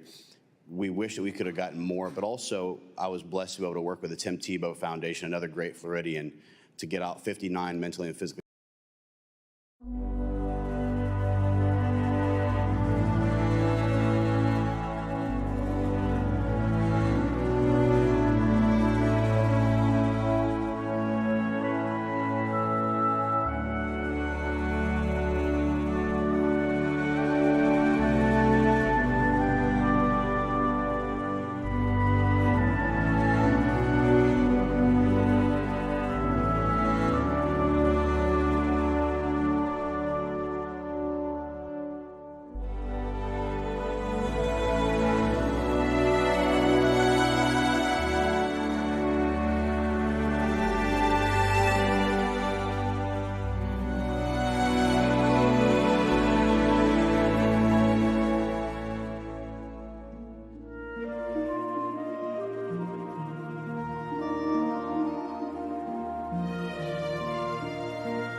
enslaving them. It took them 3 or 4 years, but they won. They pushed back the troops that were coming in from France. Napoleon, the quote, great Napoleon, sent his troops there with an armada across the right off the shore of the capital, threatening to invade. And Toussaint Louverture, who was the leader of the resistance, beat Napoleon. You know, they don't talk about that enough with Napoleon's history, but he was defeated there, turned around and went back to France. And then France, in turn, sends another big group of ships to come in and blockade Haitian ports for the next 10 years and then impose something on them called financial indemnity, which means you've got to pay us in order for you to do business off your shores. There's all those kind of crazy things. In 1915, President Wilson had to send troops there because of the barbaric nature of those persons who had overthrown the government.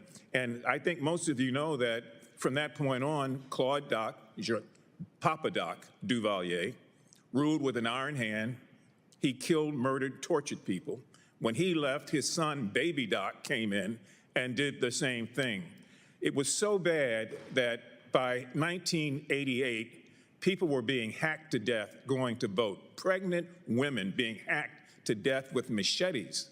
So this captured the world's attention, but it still took us several more years later to get involved. In fact, many of us argued with President Clinton at the time, you've got to send in Marines to stabilize what was really a torture and a massacre. So our Marines went there, they restored the government, and then there were attacks on the government because we couldn't stay there. So my point here is that this sort of violence that we've seen in Haiti did not start with barbecue, but he has found a way to make it his sort of torture and his sort of intimidation. We know after that, the earthquake came, we realized that the former president in 2021 was assassinated. We've seen all sorts of crazy things take place since then. I don't know to what extent the CIA is providing Colonel Yu or others with intel with respect to what's happening at that border in Hispaniola, where the Dominicans are on one side and where there's a lot of back and forth trafficking, or whether or not we're even monitoring it.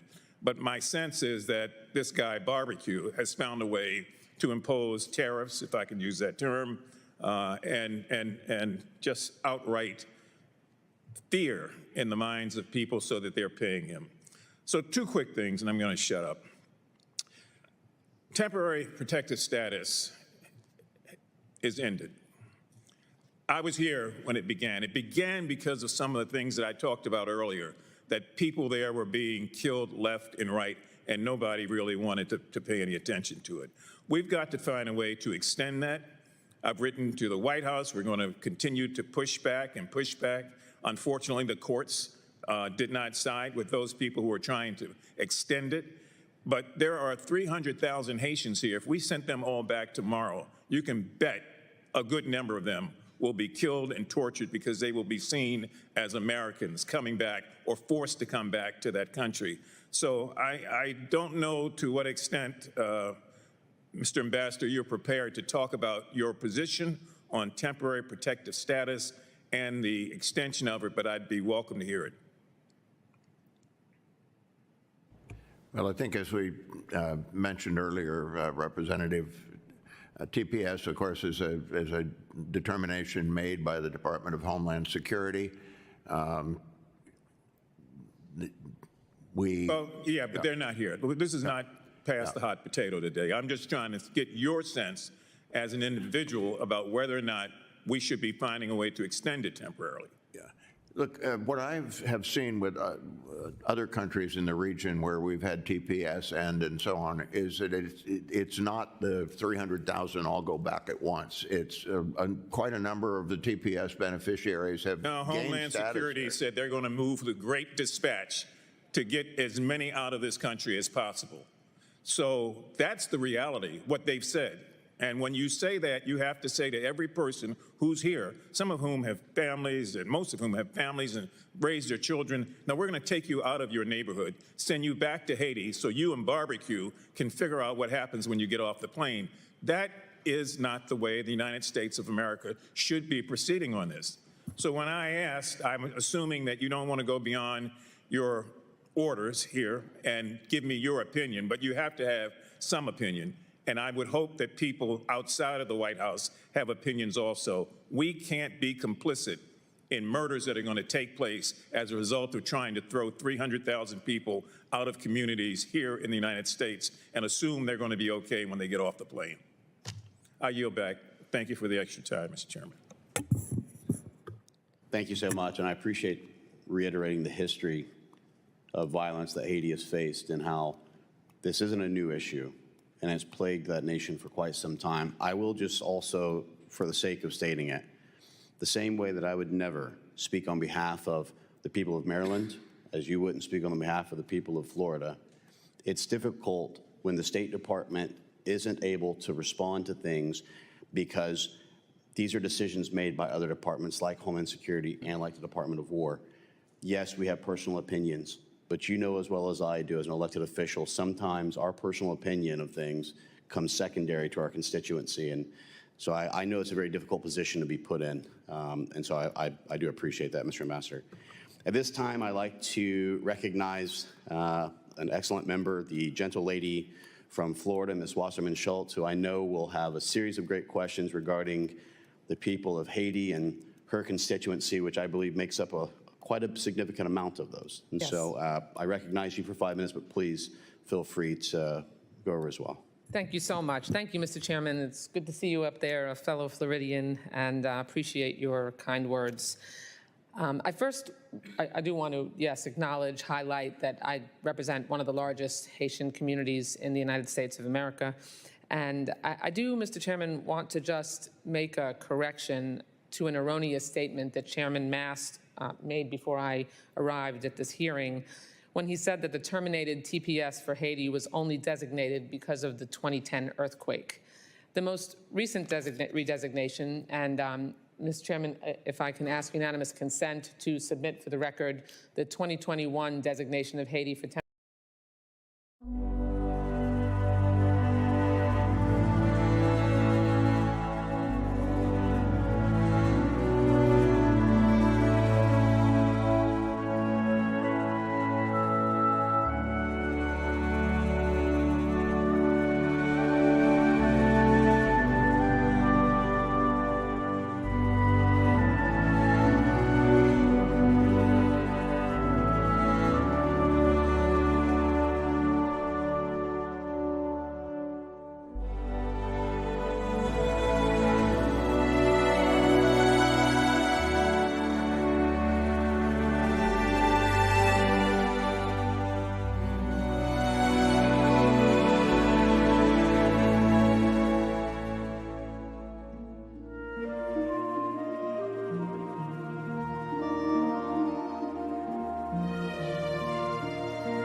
Neil Armstrong reporting the roll and pitch program, which puts Apollo 11 on a proper heading.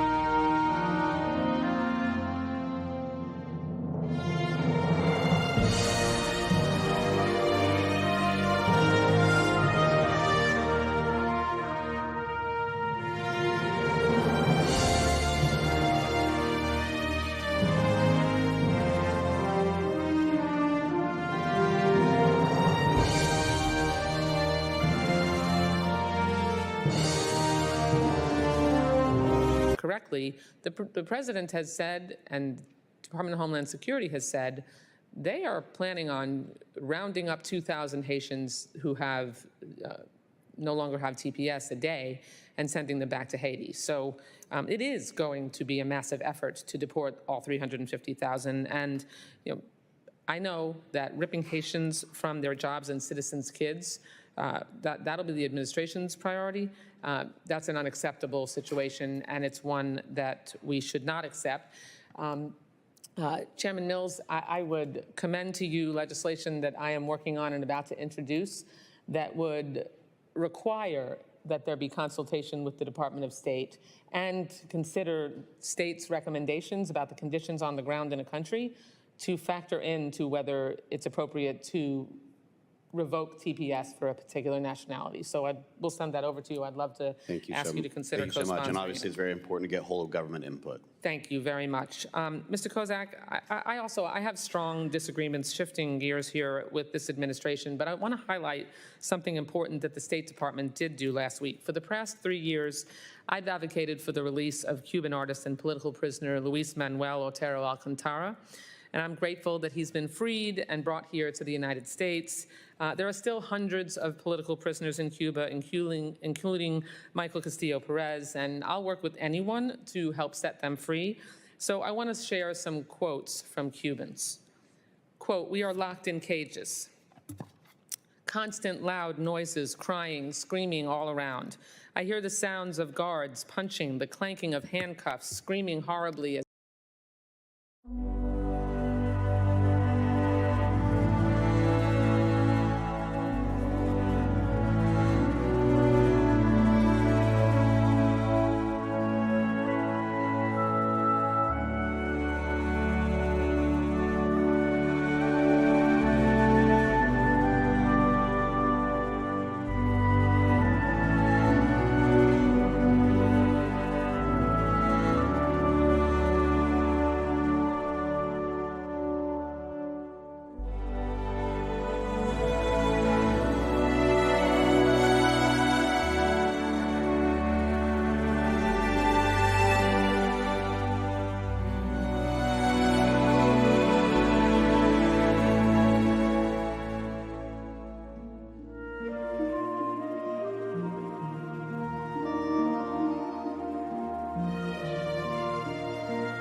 Neil Armstrong reporting the roll and pitch program, which puts Apollo 11 on a proper heading.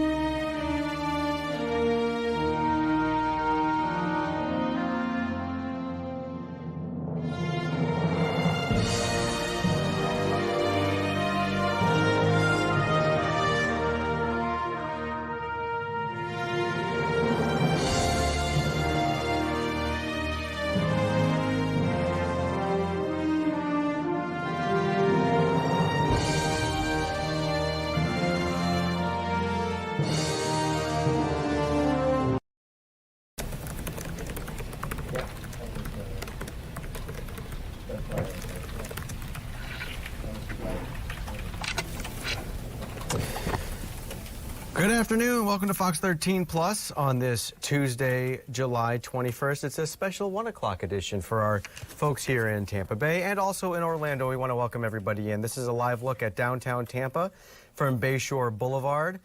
We're in that summertime. It's hot and it's rainy depending on what time you look out the window.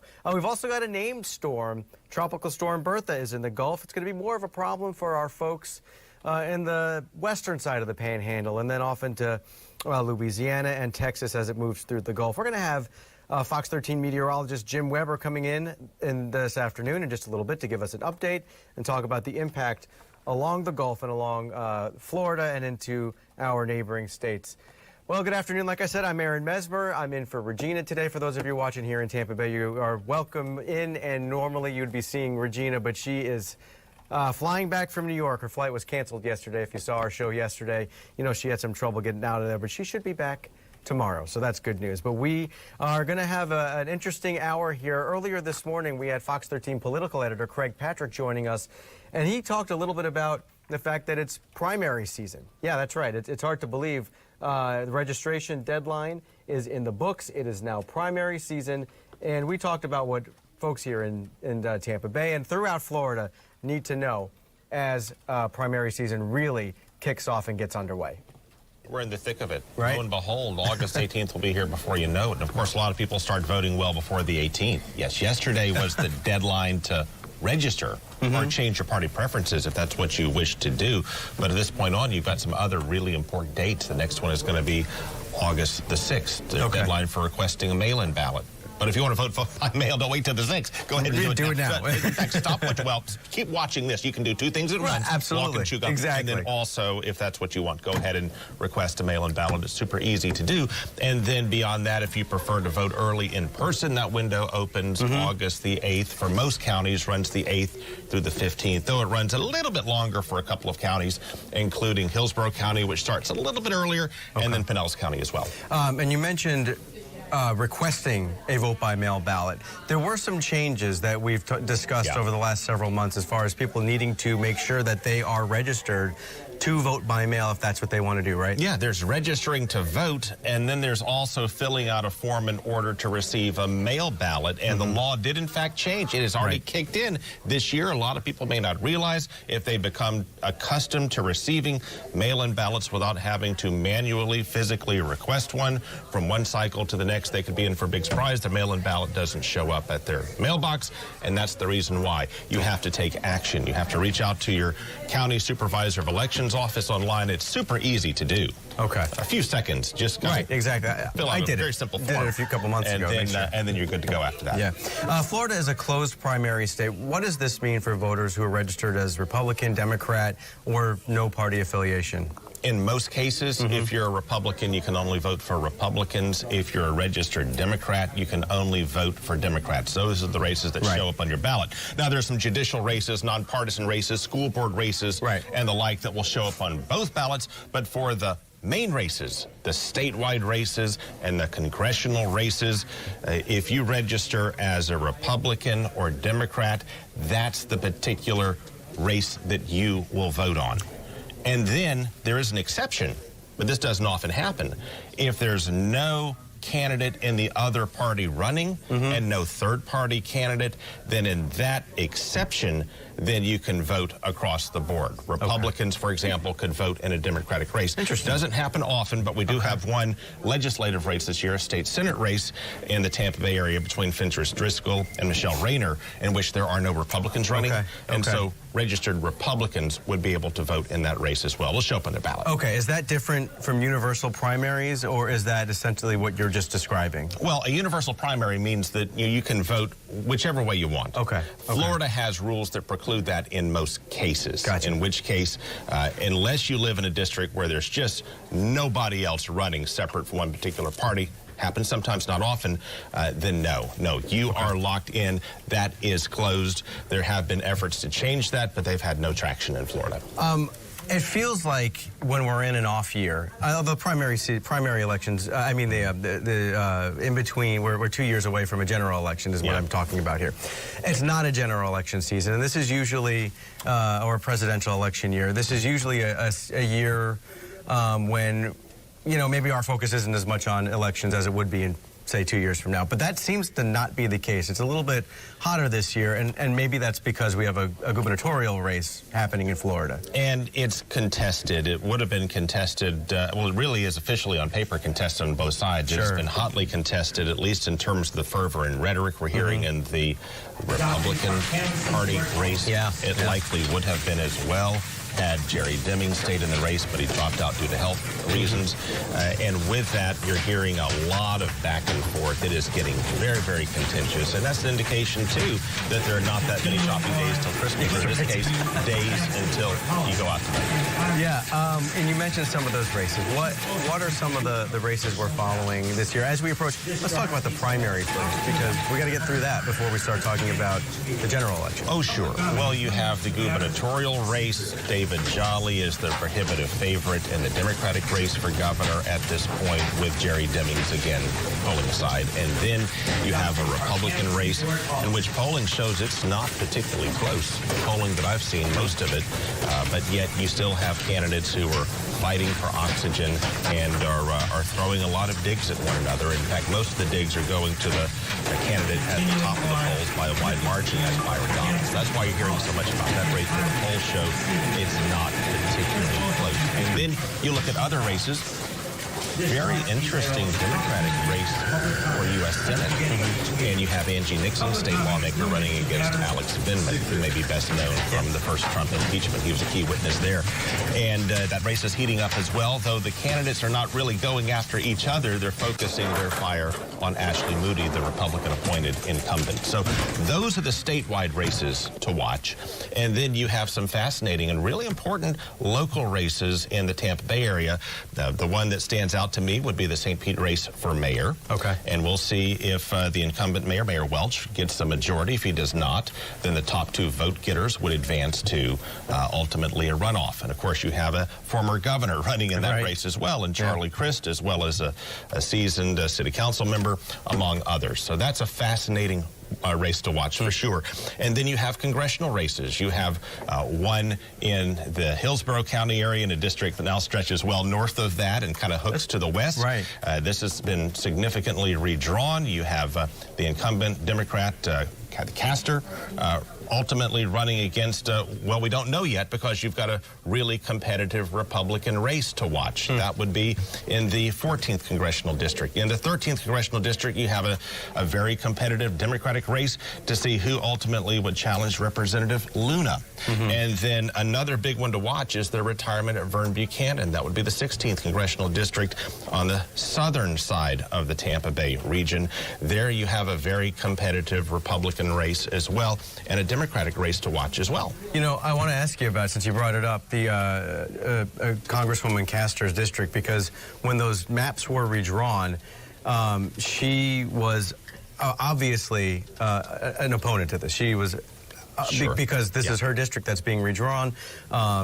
She has, you know, had, I want to just say, as little trouble as possible being reelected in that district. What did redrawing those maps do to her chances? Reduced them significantly.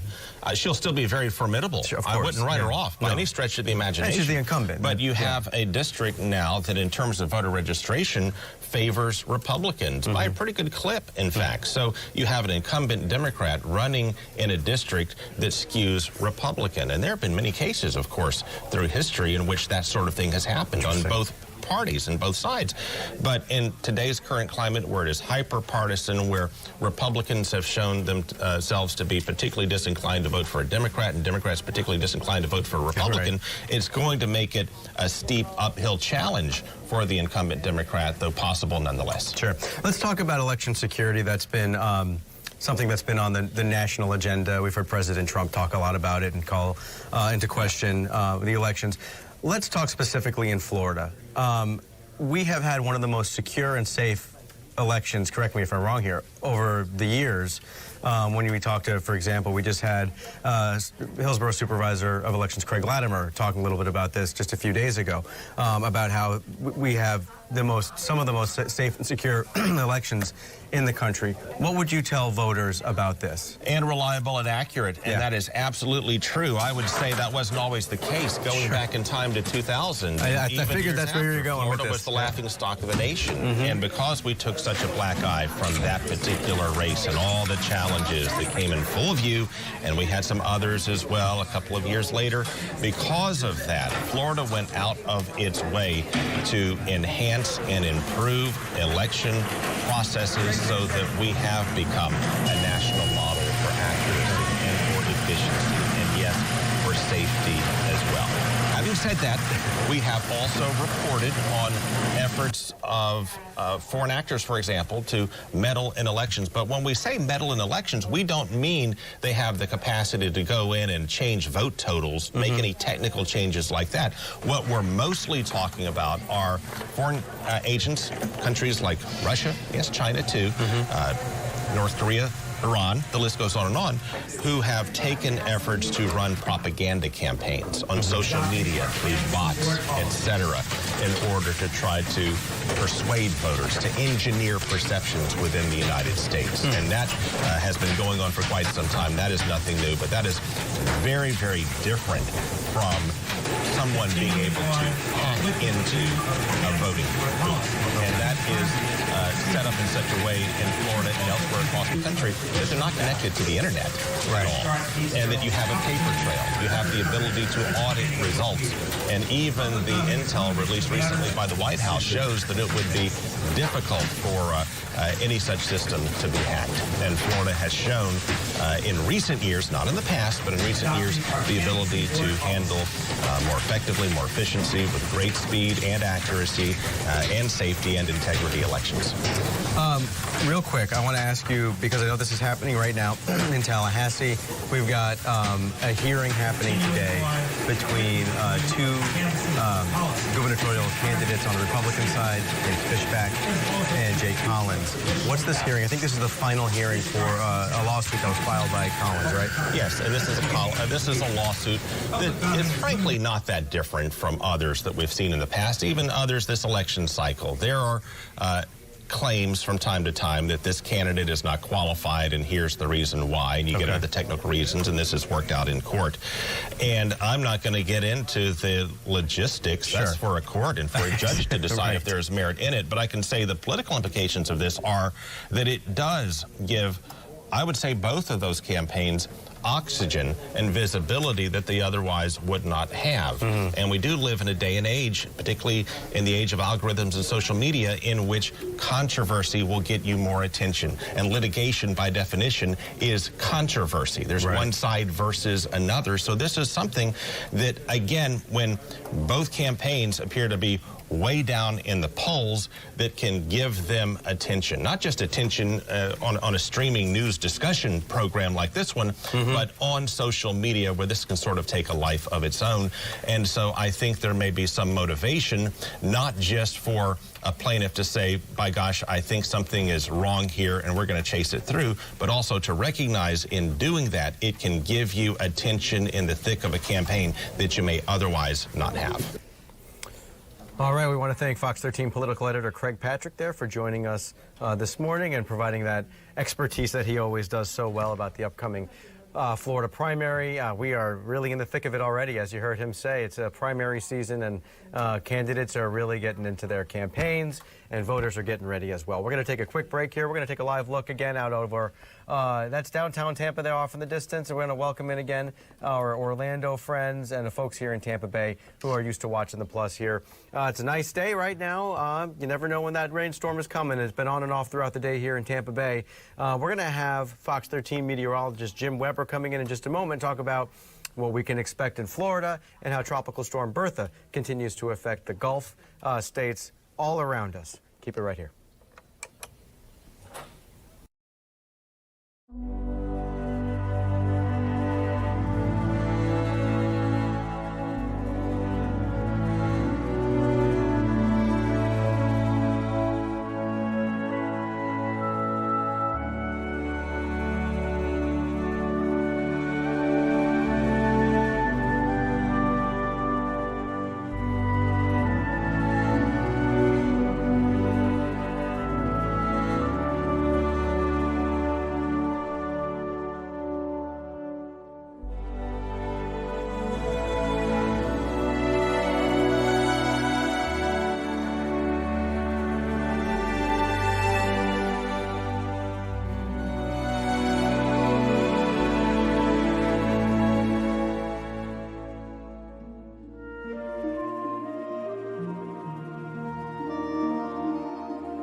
Neil Armstrong reporting the roll and pitch program, which puts Apollo 11 on a proper heading.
A live look out at St. Pete. That's from the USF Marine Science Building there. And it is a beautiful, hot, but still really nice day out there, especially folks who are at the beach, wear that sunscreen. But we have had some rain on and off throughout the last couple of days, and joining us to talk about what we should expect here with now Tropical Storm Bertha in the Gulf is Fox 13 meteorologist Jim Weber. Well, first off, here locally, we're getting back to normal. Okay. We're getting more sun. We'll see a few storms during the afternoon, but overall, our rain chances, they're going down. Okay. Now, Bertha, it's moving away from us, so it's pulling all the moisture away from us, and it's starting to get a little bit better organized. What we saw with this storm today is hurricane reconnaissance plane. They are flying in the system, and what they found is even though we've had all this wind shear that we've been talking about, it is starting to get a little bit better organized. That wind has actually come up. Now you see that wind currently sitting at 60 miles an hour, currently moving to the north-northwest at 3 miles an hour. But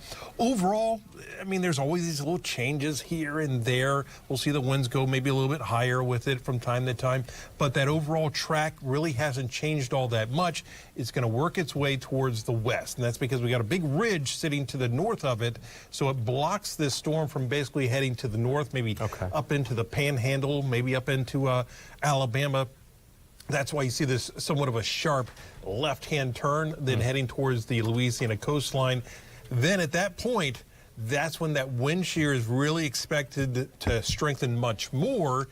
And then the models really indicate that this may actually dissipate as it works its way along the southeastern let's go back coast. to that the first graphic we were looking at there. And that's kind of what I was about to ask you about, because you can kind of see what you're talking about there, how it hits, the southern tip of Louisiana, and then it just looks like it's going to break up at least a little bit, right? Yeah, I mean, that southeastern tip there, that's a lot of marshy land, so that is not really a whole lot of solid land down there. So it's not so much the land interactions with this. This is much more about the dry air that we've been talking about for a number of days, and then that wind shear. The wind shear is starting to pick up over it, and over the next, say, 24 to 36 hours, it's going to get it even stronger. And so that's what all the models were really picking up on, is basically just really weakening, if not dissipating this. So you see we go from right now it's 60 miles an hour down to 50 by tomorrow morning, and then by the time you get into Thursday, we're looking at this 30, 35 mile an hour wind. So definitely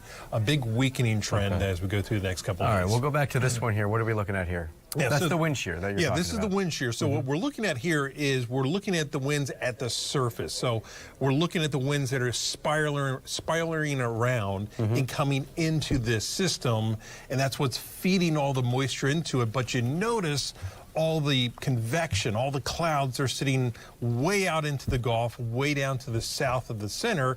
So as you go up in the atmosphere, you go to that next graphic, that's where you see the upper level winds. They are actually in yellow in their well, go back to the other one. The other one, okay. That one there, perfect. Okay. And what you're looking at is the winds are coming from that north and northeasterly direction, and it blows all the cloud tops, instead of them being surrounding the center, it blows them out into the Gulf. So that's where all the rain is. Okay. And that's why with this system, it's a unique system that basically everything's sitting out over the water. Even as this may make landfall, everything's going to basically be sitting out over the water.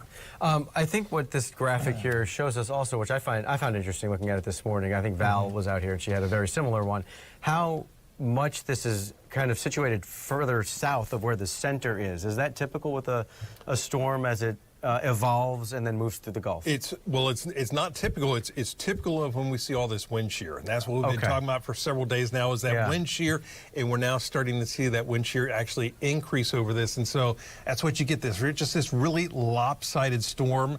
The center has actually been exposed. Today was the first day that the hurricane reconnaissance plane was out there, and they noted that we're starting to get some storms close to the center, and that's actually what helps this system to actually strengthen, and that's why today we actually saw those winds coming up. But still, it's a lopsided storm. It's struggling, and the conditions are just going to get worse for this as it goes through the next couple of days. What is it going to mean for our rain chances throughout Florida? I think here on the coast we have a better chance in Tampa Bay as opposed to our friends in Orlando, who not quite as much. Exactly. But I mean, we've seen some pretty strong showers. Yesterday, I think I was in Lowe's just buying, and there for about 5 minutes getting something, and it was pouring when I walked in, and by the time I left, it was done. Yeah, and that's the thing. I mean, you go from absolutely nothing to absolute downpour within like a span of like 90 seconds, and it rains for 5 minutes like crazy, and then it's gone, and then the sun comes back out. But that's all connected to this, is what you're saying. Yeah, it's those feeder bands that we're feeding into the system. Now, as it continues to draw away from us, what it's doing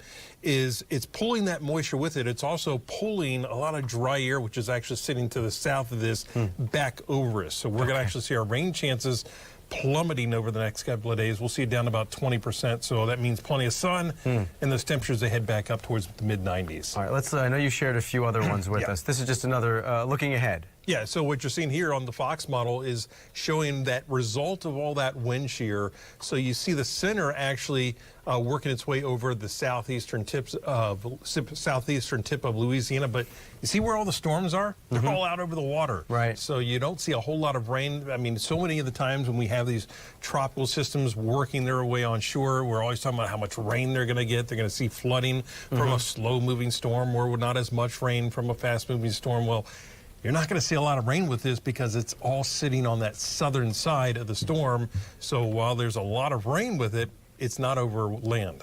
We usually see September and October. Those are the months that we expect to have the most activity in hurricane season. So what is the outlook continuing now? And are we still potentially going to see something like that? Well, our peak of the season's in September, so right around September 10th.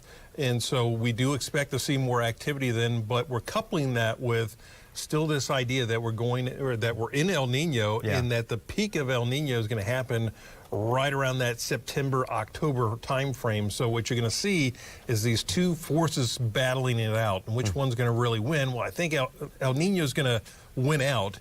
It's just, it doesn't take much. You just need this little narrow window of really a matter of days to spin up some sort of a tropical system. So if you get a couple of days in there where the winds are less in the atmosphere, the conditions come together correctly, well, you are going to spin up some of these systems. But as we head towards, say, late September, heading into October, that's where we start to focus our attention back to what we call more of those homegrown systems, into the Caribbean, back into the Gulf of Mexico. And the problem with those, we don't get as much time to react to those because they're so much closer to us. Right. We have talked about, I think, the fact that we haven't had many named storms, so we're only on the B's, Tropical Storm Bertha. But the fact that we do have a named storm, what kind of a reminder can this provide for folks who maybe are, looking at the season going, well, it's not supposed to be very bad. We haven't really had too many storms so far this year. Last year was pretty calm. What do you think? Yeah, I mean, it's a reminder that you can have these really benign little waves out in the Gulf or down in the Caribbean, and we watch them and how quickly they can actually ramp up. And so here we're seeing this, and not to say that this is any type of spectacular system, but it basically, you can see how something that just really looks like absolutely nothing out there, it can become something really in a matter of a couple of days. And that's what we have to remember is it doesn't take much. When these storms get the right conditions, they will find a way to form. And, we're still early on in the season. This is not a time where you say, hey, you know what, this season's a bust. There's not going to be much. I mean, we've got plenty of season to go. Let's look at that rain accumulation again. How has this impacted the southeast here? Yeah, so certainly we've helped things out with these bands that we've had move through here, but we need more rain. Yeah, I mean, that's for sure. We actually probably needed this to maybe linger around for a little bit longer. It would probably helped us out a little bit more. And you see that where you're seeing all those yellows out over basically right in the middle of the Gulf, that's because of that wind shear. It's basically holding all that really heavy rain offshore. It would be nice to maybe get some of that over the land, which would help things out. But at some point, we're going to get these storms that work their way in here and work and help us out. I want to look again at our weather cameras here because, I mean, this is downtown Tampa, nice and sunny. It's sunny in Sarasota. We've got a few showers down to our south. Exactly, and I think the point that we're making here is that it's going to be dry again. I guess maybe drier than we would like this time of year, especially in the middle of the drought that we're in. Exactly, over the next few days here, and that's what these tropical systems do. As they move away from you, they pull all the moisture with it, and it drags that dry air over us. And so I think we've got probably about 3 or 4 days here of some pretty dry weather. I think as we head into the weekend, we're going to start to slowly see those rain chances working their way back up. But still, at this point, I mean, even as we head into the weekend, I think we're running a little bit on that lower side as far as those rain chances. So we're hoping for, a good rainy season. Thus far, we really haven't seen that good rainy season. All right, so before we wrap it up, just what's your message now to viewers? We're in the middle of hurricane season. We have one storm out there in the Gulf. And, don't get complacent, I guess, right? Yeah, don't get complacent. Yeah. We always have to plan for the worst, hope for the best. Sure. We are looking for that below average season, but as we always mention, when we're showing those numbers from Colorado State or from NOAA, regardless of whether they say it's an above average, an average, or a below average season, it's the same thing every year. You still prepare as if that one storm is heading your way. So, we'll always prepare for it and just hope that we never actually get it. I just was saying this morning. I have just a stock of the last 2 years of just batteries, like 2 packs of D batteries, because those are the first things to go. And during Milton and Helene, one of them, I think it was Milton, we lost power for like a week, which is nothing compared to what other people went through. But still, we ran out of batteries, ran all this stuff because we weren't completely ready. So we've learned our lesson here at the Mesmer House. The Mesmer House is on top of it. Yeah, we're trying. I like to say that the pandemic gave us all maybe a little bit of a lesson in hoarding. So you do have to hoard some of these items. True. The water, just some of these basic essentials. We keep all the bottled water. We stock up during the season. We kind of roll through some of those. And that's what you have to do. You have to keep the batteries. You have to keep some of these things that we're going to sell out really fast. Just keep those on hand during the season. Yeah. All right, Jim, thanks so much. Let's take another live look out here over downtown Tampa. How's the weather looking today? I'll ask you since I got you here. What's the forecast? We're looking pretty good. I mean, we've got a few storms out there. We'll see a few as we go through the afternoon. Called about a 30% chance. We'll see these daytime highs today in those lower 90s. As we head through the next couple of days, we're going to warm it up even more, dry things out, and as we head towards the weekend, that's when we start to get, I think, a little bit better chance of some of those afternoon storms. All right, great. Jim, thanks so much. Appreciate it. We're going to take a quick break. Keep it right here. Thanks. Sure.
Reporting the roll and pitch program, which puts Apollo 11 on a proper heading.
The nation is ramping up attacks following broken ceasefire deals, and recent U.S. troop death standoff is already pushing domestic gas prices higher. While Secretary of State Marco Rubio says Washington remains open to diplomacy, analysts warn air power alone won't force Tehran to reopen the vital oil corridor, leaving both sides teetering on the edge of an all-out war. Doug Lazater, Fox News, has more from Washington. The White House is looking at possible escalation as Iran lashes out at neighboring countries and targets more ships in the Strait of Hormuz. U.S. warplanes streak off into the darkness. Another night of airstrikes, and after the deaths of U.S. service members in recent days, a new warning from President Trump on Truth Social. Every time Iran kills an American soldier, they will pay for that killing many times over. Air raid sirens in Jordan signaled Iran's response, and there was a report of another ship struck in the Strait of Hormuz.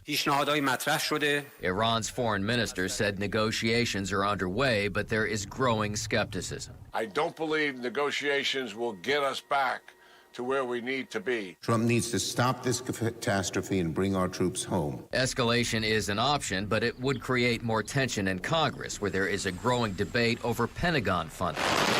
I'm like, oh my gosh, gas went up again. And more pressure for motorists, too, facing gas prices that are now steadily on the rise. I think between Ukraine's attacks on Russia's refineries in the U.S. and Iran, that is the bulk majority of what's moving gas prices in the last week or two, and probably will continue to push prices up in the next couple of weeks. And we now have seen 10 consecutive days of airstrikes on Iran, with the president showing no signs of backing down. In Washington, Doug Luzader, Fox News. All right, Doug, thanks. Well, artificial intelligence is no longer just a tool for tech experts. More people are using it to help with everyday tasks, from planning meals to entertaining kids, even writing better emails. Now, all this week, Fox 13's Ariel Placencia is taking viewers through everything that they need to know to try to help them learn more about artificial intelligence. We're calling it Everyday AI. It's a way to show practical ways to make AI work for you. She joined us this morning with Dr. Jill Schiffelbein, president of Dynamic Communicator, to talk about tips that can help everyone feel more comfortable with AI. Dr. Jill, you and I had this great idea. We wanted to give people an idea of where they can use AI, but then we had this moment where this might be the first time for some people sort of thinking about taking that step into using it in their everyday life. So I'd love to start talking to you about this anxiety when it comes to artificial intelligence, because it's real, it exists. What would be your message to people if they're kind of nervous about taking that first step and using AI in their everyday life? You know, I love this question so much so, in fact, that my book that comes out this fall is called Artificial Anxiety, and it's just about this, because when we look at AI, a lot of people are hesitant to try it, or they have fears surrounding it, or they're blaming AI for certain things. But if you unpack it down to a human psychology level, you realize that so much of it can be attributed to one of the biggest fears we have as humans, which is the fear of uncertainty, and it's the fear of the unknown. So when we did this series, it was really about how can we start to reduce this fear of uncertainty in situations that are low risk, that are everyday life, and that are really, tangible and palatable for people. Great point, absolutely. And when you and I were talking, there are some things that you can do, though, right? If you've kind of got your AI chatbot, or you're kind of ready to go, whether it's privacy settings or the information that you're choosing to kind of put in there, what are some tips that you have for people who are just getting started that they should keep in mind? A lot of people just getting started are kind of fearful of two different things. Number one is, what is a machine retaining or keeping from mine? It's a big privacy issue and privacy concern. And then the second one is, am I using it right? And none of us like to be wrong. That's human nature. We want to be right. That's no problem. But when you first start, always look at your privacy settings. In every system, whether it's ChatGPT, Claude, Copilot, Gemini, they all have different settings you can look at to see, do you want your data to be used to train the model? Do you want the machine to hold on to your data for longer periods of time? You have the power to decide what the machine does with your data. So that's part one. The other part is, when you're using it, my advice is always to start small. Start with something simple. If you are building out a massive workflow or a complex set of steps, or for example, let's say dominoes cascading in a line, and maybe you're going around some bends and curves, you're not going to set every single domino out perfectly, push it, and hope it works. No, we're going to set up some, we're going to test it. That works great at the transition point. Then we're going to test it again. When you try it with small things first and keep building on those things, you're going to have more confidence and more success. Those are really great tips. Thank you, Dr. Jill. All right, so now that we've kind of talked about how to take that leap, you know, things to keep in mind, you've got your settings set up, you kind of have that mindset. Dr. Jill and I had some fun putting together some pieces of ways that you can use AI in your everyday life, and you've got some of them to play, right? Right. We're going to show the first one that we're gonna roll with here is meal prep tips, which is great because everybody needs to. I can't tell you how many times I've said I'm going to meal prep and then I don't, but this is a great way to have AI help you with it. So let's watch this little segment you guys put together. Okay, so what are we making for dinner tonight? Well, if you're like me, there are so many nights where I'm just like, I have no idea. Well, let's make AI do the work. First, take a look at your pantry. What's the goal? What are you thinking about when you're grabbing items to try to make a meal? So for today, it was like, you know, what's a starch? What's a vegetable? What's a protein? Try to be as balanced as possible. But you also have to remember most households have some assortment of basic spices in there too, which is going to be very important in a minute. One of the things you want to do is make sure all the ingredients in your photo are visible so AI can truly get a glimpse of everything you have. Once you take the picture, upload it to Gemini, ChatGPT, Claude, whatever you're using, and use a prompt like this. Based on this picture and standard ingredients in a kitchen like butter, milk, and spices, recommend a couple of different recipes that I could cook tonight. How does creamy Southwest chicken pasta or savory peanut and garlic couscous sound? But there's actually an even faster way you can do this. There is. All you have to do, open up your app, click the microphone, and say, hey, Gemini, I have some French onion dip, some ham and turkey cold cuts, some buns, some V8 juice, some eggs, some butter, mustard, mayonnaise. Is there anything I can make with these ingredients for dinner? Hey there. You actually have the making of a pretty fantastic, comforting dinner. It'll give you some ideas, plus notes on how to make and serve them. Well, now I know what I'm making for dinner tonight, and I didn't have to do any of the thinking.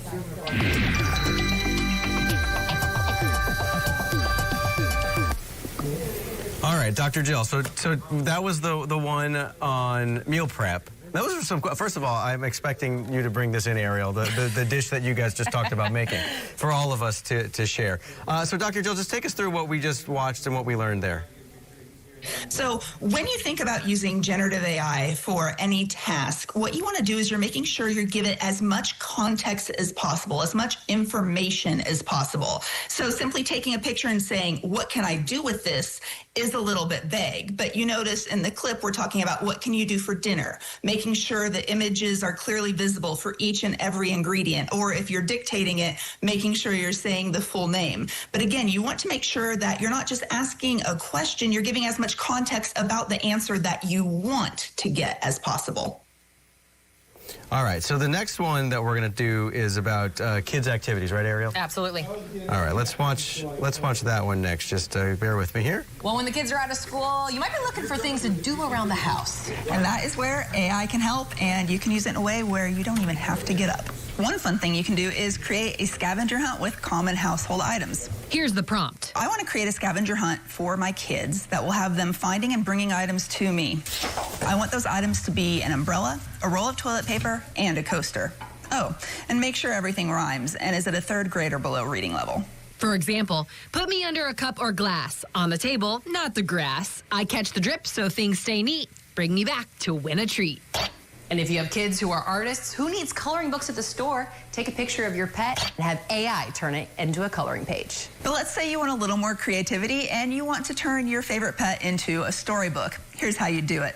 Adding your favorite picture, you can ask, create a 10-page story about our dog Murphy going to the beach. Include pictures my kids can color and some fill in the blanks so my kids can decide where this story goes. Okay, so maybe you had to get up to take a picture of your pet, but those are some fun things you can do with your kids, and all you need is AI and your house.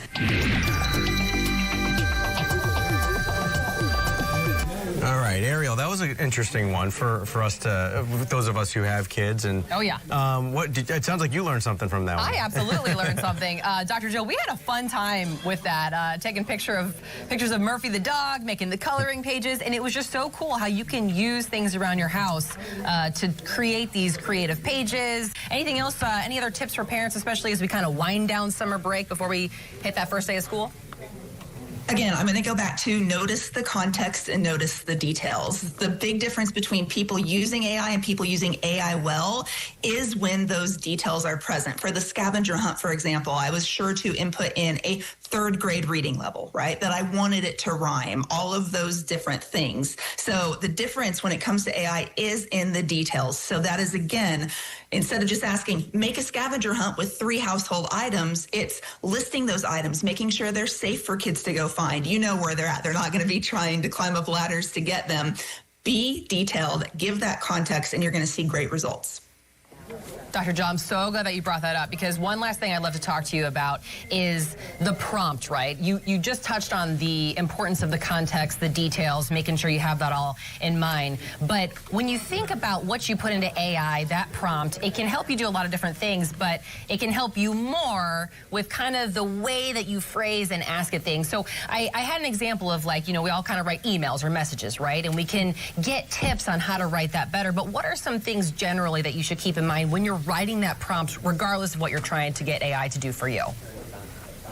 Fortunately for us, NLP, which stands for Natural Language Processing, that's the interface that AI uses to actually understand human speech, has gotten so much better. I mean, every month it seems to improve. So even if you are speaking into the application and you're rambling a little bit, but you're giving it good context and details, it is going to pick up on some of those. So make sure, even if it's a stream of consciousness, that you're getting that information in there so that AI can process it. You don't always have to sit and type out perfect grammar in order to get a great result.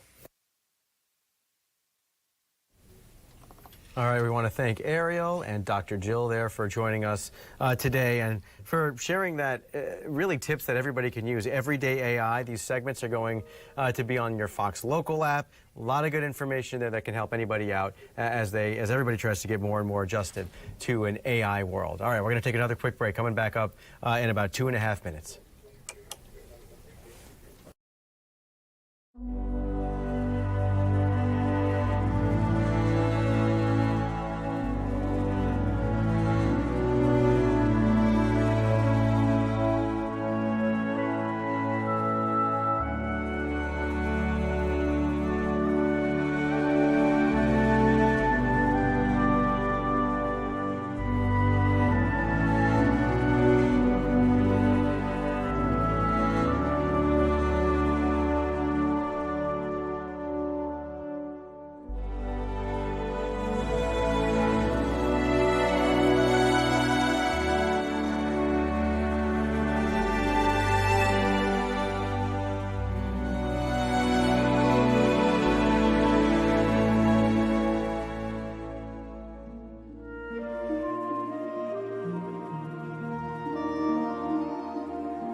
Water and Yacht Rock Summer is returning, sailing in to Ruth Eckerd Hall in Clearwater, July 25th at 7 p.m. And that includes some of your favorite yacht rock bands, Henry Gross, David Pack, formerly of Ambrosia, as well as Pablo Cruz. And this morning, Corey Lirios, singer-songwriter from the group Pablo Cruz, joined us to talk about the concert series. And Fox 13's Walter Allen was also here straight off the Good Day set to talk with us about everything that people need to know. So we want to let you listen in to that interview. There is a concert coming up at Ruth Eckerd Hall, which is Friday night. It is the second annual Yacht Rock concert. Okay. There's going to be Orleans, Henry Gross, David Pack, formerly of Ambrosia, and Pablo Cruz. Corey Lirios, who is joining us live this morning. Corey, how are you? I'm doing well. I'm doing really well. So my first question, and I know this is a question on a lot of people's minds, do you fully lean into the yacht rock? How do you feel about that title? Is that offensive, or do you like it?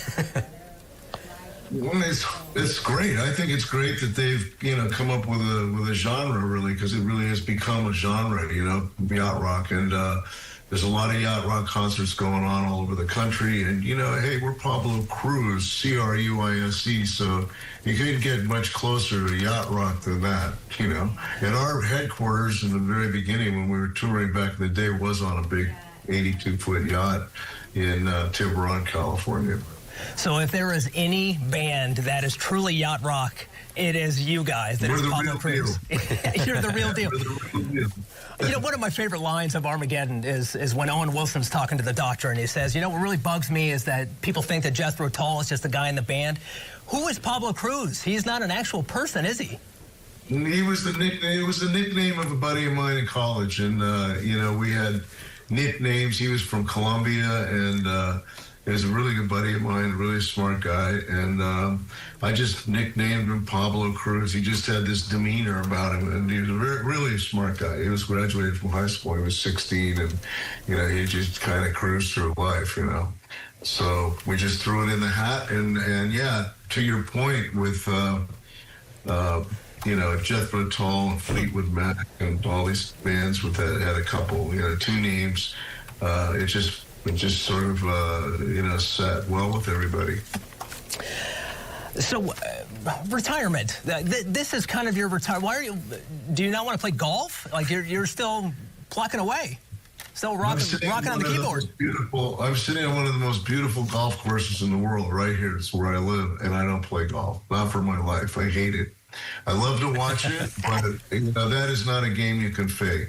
If you can't play, stay off the course. But I love watching it, and I'm a big fan of, a lot of the guys that are in the field these days. But it is our retirement. It's kind of a blessed retirement because, we get to go out and play, and we're not doing it like we used to. I mean, we're not doing like 30 days in 30 days, 30 shows in 30 days. We're like 4 or 5 shows a month, which is great. It's a lot in itself, but we've got a great band. I mean, 3 of the original guys are there. We used to be a quartet, and one of the guys passed away. But that's rare in itself, that there's original members. I mean, Dave Jenkins and myself wrote all the music for Pablo Cruz, so it's kind of near and dear to our hearts to still be able to go out and play it. And, as long as people show up, then that's what makes it all work. It's the audience, it's the whole thing, the whole ticket. So what is the secret sauce when it comes to you guys? You guys have been playing for so long. You look at Daryl Hall and John Oates. They can't stand each other outside of playing on stage. So the fact that you guys still let it rip and are still best friends off. Yeah, I don't know. It's we never really broke up. I mean, in the middle 80s, I tell the story on stage is that we, Dave Jenkins and I wrote all this music, and then, in the mid 80s, we just couldn't write anything that was, catching anybody's ears, including ours. We just didn't like what we were doing in that respect, and we all had other ideas to do other things. I moved over into television and film, which was incredible, and I was able to raise my family because that was the other thing, being on the road at that point after I got married. And Dave was kind of the same way. We just went separate ways. Dave went out and played with Southern Pacific with the guys from the Doobies, and who else was in that band? It was a great band, and he went out and toured. It was a country band. He went like completely left face of where he was with Pablo Cruz. But, and then when we got back together, it was just a really casual thing to get back together. We played it was our drummer's wedding, and he wanted us to get back together to play. And we said, yeah, okay, let's do it. And then we kind of had there was some synergy there.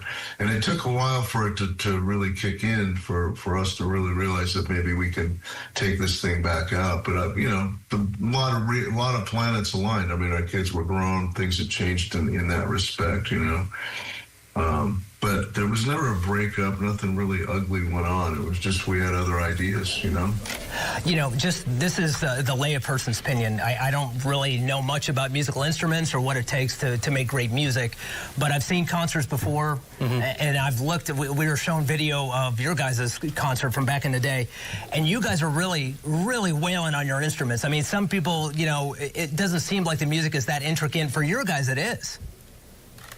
Yeah, it is.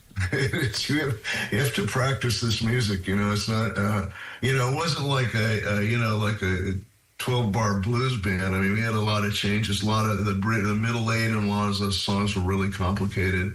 And you do need to practice it. We still need to practice. I need to practice that stuff all the time. But, we've been playing a lot. So the band, I mean, we're ready for Eckerd Hall, I'll tell you that. I love playing there anyway. Bobby Rossi's a good buddy.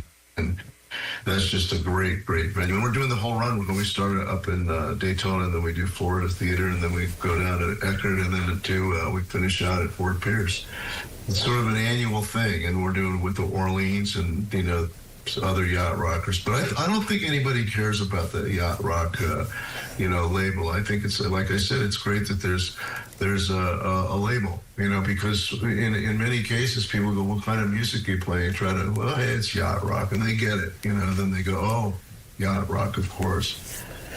Now, you've mentioned some of the things that you moved on to because you wanted to stay and raise your family, so you were really focused on, just kind of working from one spot, which is, it led itself to composing.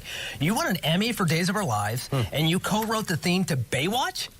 And then when you go back and listen to that, yes, I hear the keyboards now. I hear the piano. It's got your hands all over it.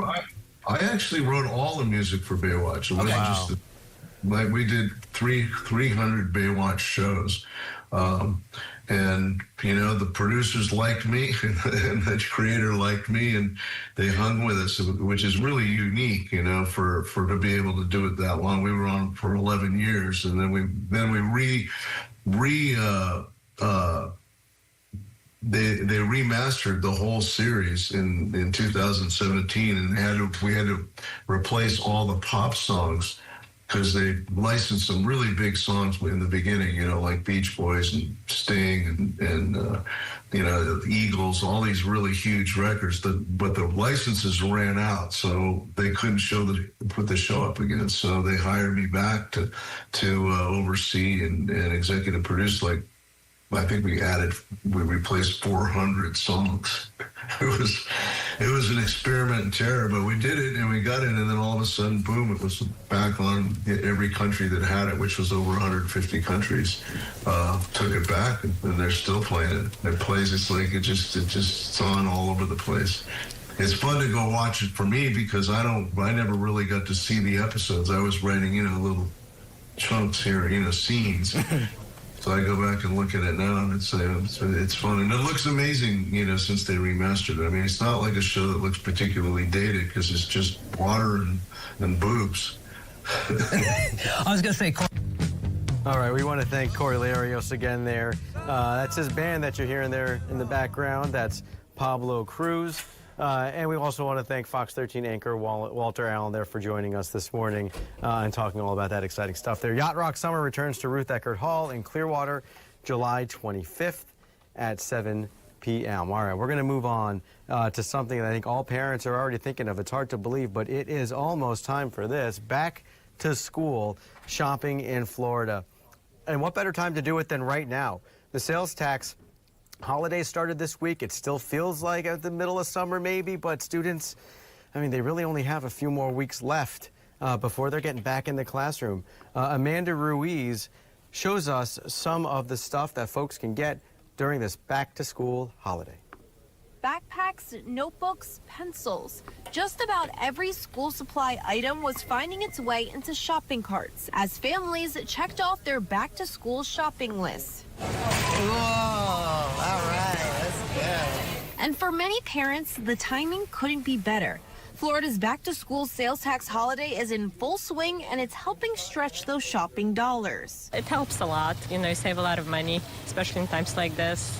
And we have one child going to college and the second child going to middle school. And, you know, we can buy, you know, all the school supply and clothes. And, you know, it saves a good chunk of money for us and for everyone in Florida. The month-long tax break covers clothes, shoes, backpacks, school supplies, learning aids, and even personal computers up to $1,500. At Walmart, some notebooks were even priced at less than 40 cents. A price store employees say shoppers haven't seen in years. The lowest price they've been in the last 7 years, so it's kind of a shocker when they come in. While parents were focused on saving, the kids were focused on something else. For little Nala, she was all about searching for all things purple for her first day of pre-K. I'm going to school. I signed for the teacher. And for these 5th grade twin sisters, I'm getting a binder, paper, notebooks. Their shopping list is all figured out. I want like aesthetic stuff, to be honest. Cutesy stuff, basically. I kind of want to get some like blue things. And parents say the tax holiday helps check everything off the list without spending quite as much. We also have to get clothes and shoes. She's growing, and so those things have to be added into the equation as well. So we're excited to save. Amanda Ruiz, Fox 13 News. All right, Amanda, thank you so much for that report. Yeah, tax holiday happening right now, so now's the right time. Even if you don't have those school lists, maybe get out there and get some supplies ahead of time. Well, that's going to do it for us here on Fox 13 Plus. Appreciate y'all joining me in both the Tampa Bay and our friends out there in Orlando. The news is always online on your Fox local app. Let's end with this. Let's look a live look one more time at over Bayshore Boulevard. That is a look at downtown Tampa. Tropical storm Bertha is off in the Gulf. Your meteorologists here at Fox 13 and Fox 35, they're going to have all the updates on the tropical storm throughout the evening. So you can, as I said, you can always find the news on your Fox local app and on the evening newscast. Thanks so much for joining us this afternoon.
Reporting the roll and pitch program, which puts Apollo 11 on a proper heading.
participated with, propped up, pushed propaganda and organizations that worked against the very concept in the United States of America, which is protecting individual liberty, ensuring that we are rejecting any type of communism or government control.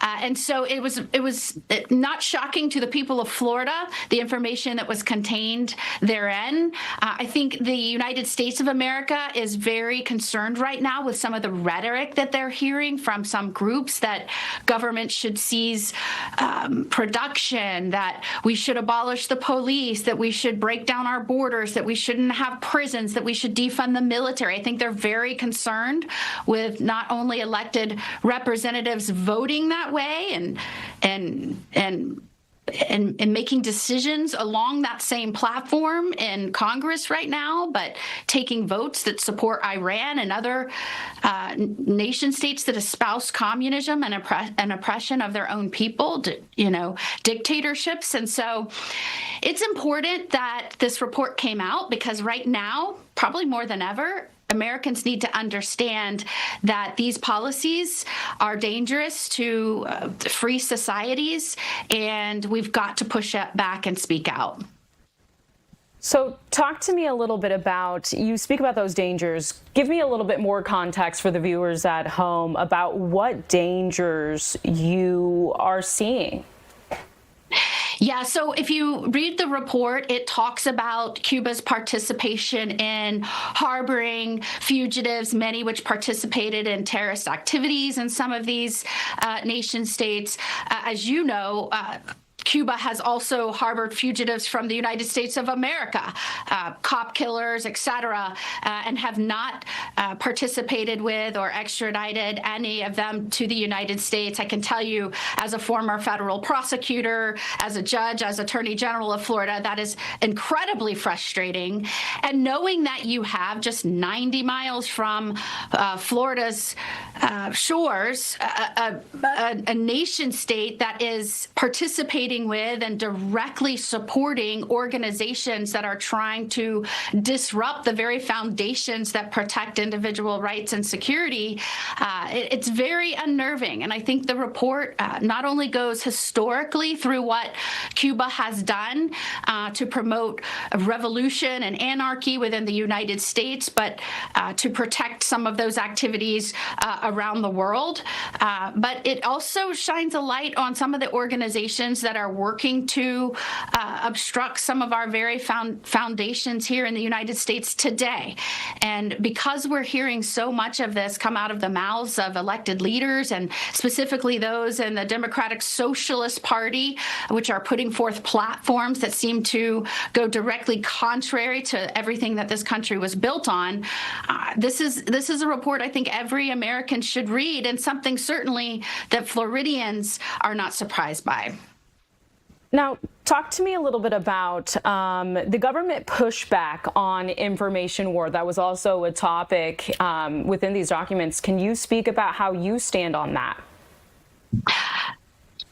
I'm sorry. Can you? I don't think I understood your question. Can you rephrase that question? No, absolutely. So, government pushback on the information war. It's a topic that we've been hearing from a lot of viewers. I apologize. No worries. I apologize. So yesterday, I sat down with Cuban Americans, some from Venezuela, some from Nicaragua, families still there, very concerned about the rhetoric that's been thrown around within the United States of America.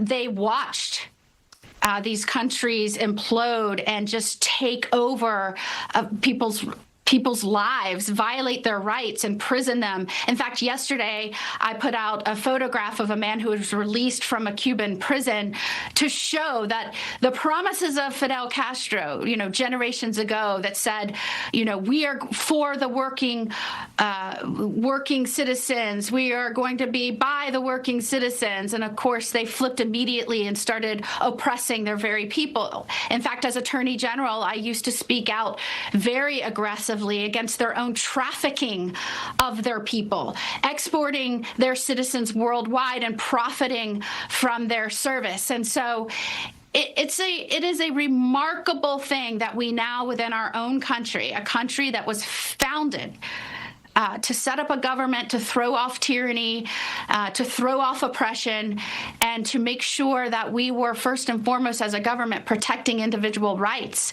understanding that prosperity and innovation and success is generated by individual autonomy and government staying out of the way. It's very concerning right now for every American to hear some of the discussions that say directly the opposite, and certainly frightening when folks talk about abolishing prisons or defunding the military and police, and I can go on and on. These are the very things and people and organizations that protect your safety and your rights. And so I think to have the report come out yesterday when I was meeting with some brave individuals, some of them were at the Bay of Pigs decades ago, to hear their concerns. Many of them got tears in their eyes and talked about the fact that they're hearing some of this in our own country right now scares them and makes them very sad, because they've seen what has done in other countries time and time again. Senator Mooney, we appreciate your opinions on these situations. A lot to get through on that, so we thank you for your time today. It's great to be with you. Thank you so much. All righty, take care. All righty, we are going to go ahead and take a quick break, but we will be back shortly with more coverage here Recording on Florida stopped. Live.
Hello, everybody. Thank you for coming back with me here. Oh, you just saw her. We're just about to speak with her, too.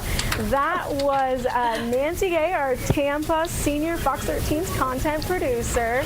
Nancy, a lot going on. Let's get right to you. First on the topic is UCF melanoma research. What do we got about it? Yeah, this is a really cool story. And so it's out of the University of South Florida.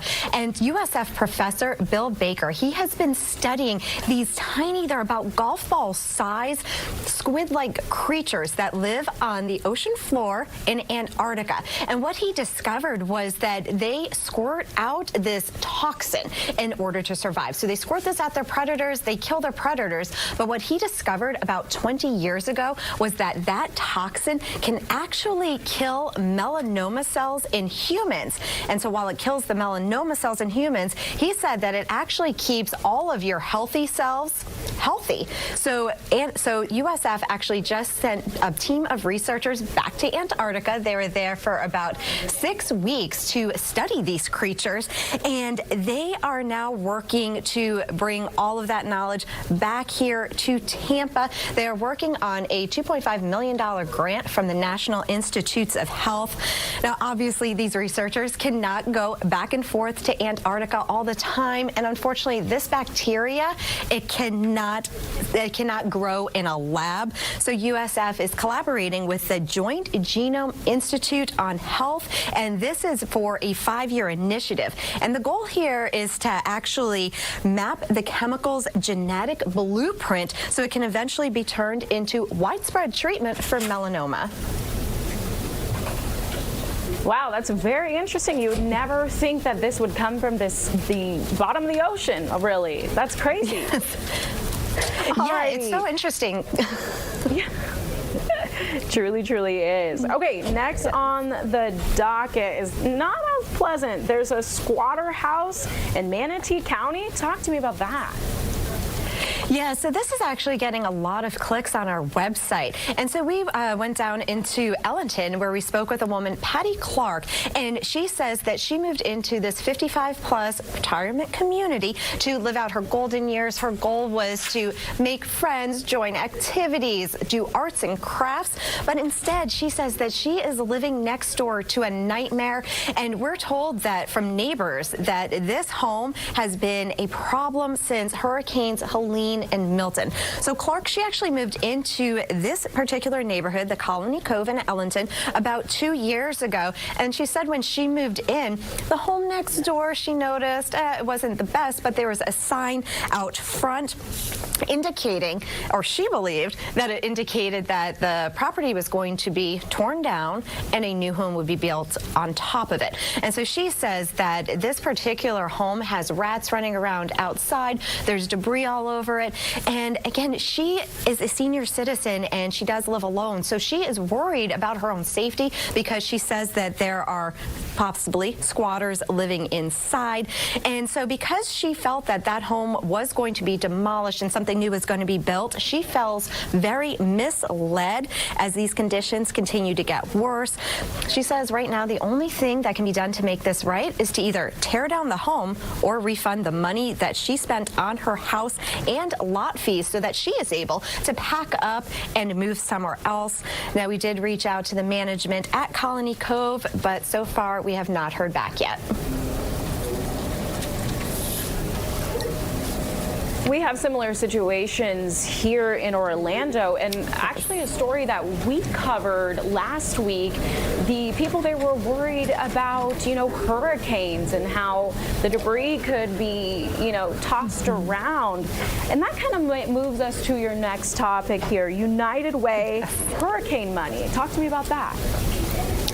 Yeah, if you can believe it, we still have a lot of residents here in the Bay Area who are still recovering from Hurricanes Helene and Milton. Again, those happened in September of 2024. But the United Way of Sarasota says that they actually have tens of thousands of dollars that they are trying to give people who are still recovering and trying to clean up. And right now, caseworkers are actually going through and calling about 59,000 residents to offer this local support. Again, they are trying to give away money, basically, to people who are still recovering from the hurricanes.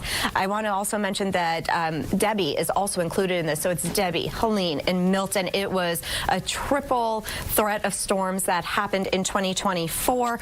And we did speak with one resident, Michelle Good, and she said that this came as much needed relief. She said the hurricanes in 2024 destroyed her carport and her shed, and then her roof started to leak. And so she spent months going through the federal relief programs through FEMA, and she thought that she would have to pay out of pocket for additional repairs. But then she got in touch with the United Way of Sarasota, and she was able to get that extra money to repair her roof as well. Now, organization leaders want to emphasize that homeowners do not have to handle this rebuilding process alone. Disaster case managers work directly with the survivors to identify their specific recovery needs and create personalized step-by-step plan, and they also connect them with available resources within the community. And the CEO, Chris Johnston, says right now the goal is simply spreading the word that these funds are available and they are out there to help anyone who is still recovering from the hurricanes that happened in 2024. Anybody who is interested in applying can apply online at unitedwaysuncoast.org.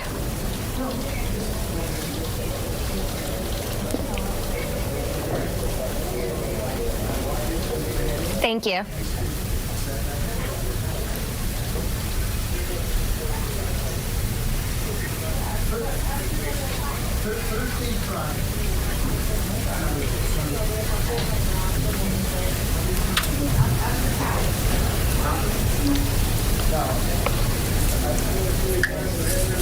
All right. Sorry, guys. A little bit of technical difficulties there. Nancy, thank you so much. I'm so sorry to have you wait in there, you guys. Still learning on this system, so a little bit of a bump there. But, hey, we have great things coming ahead.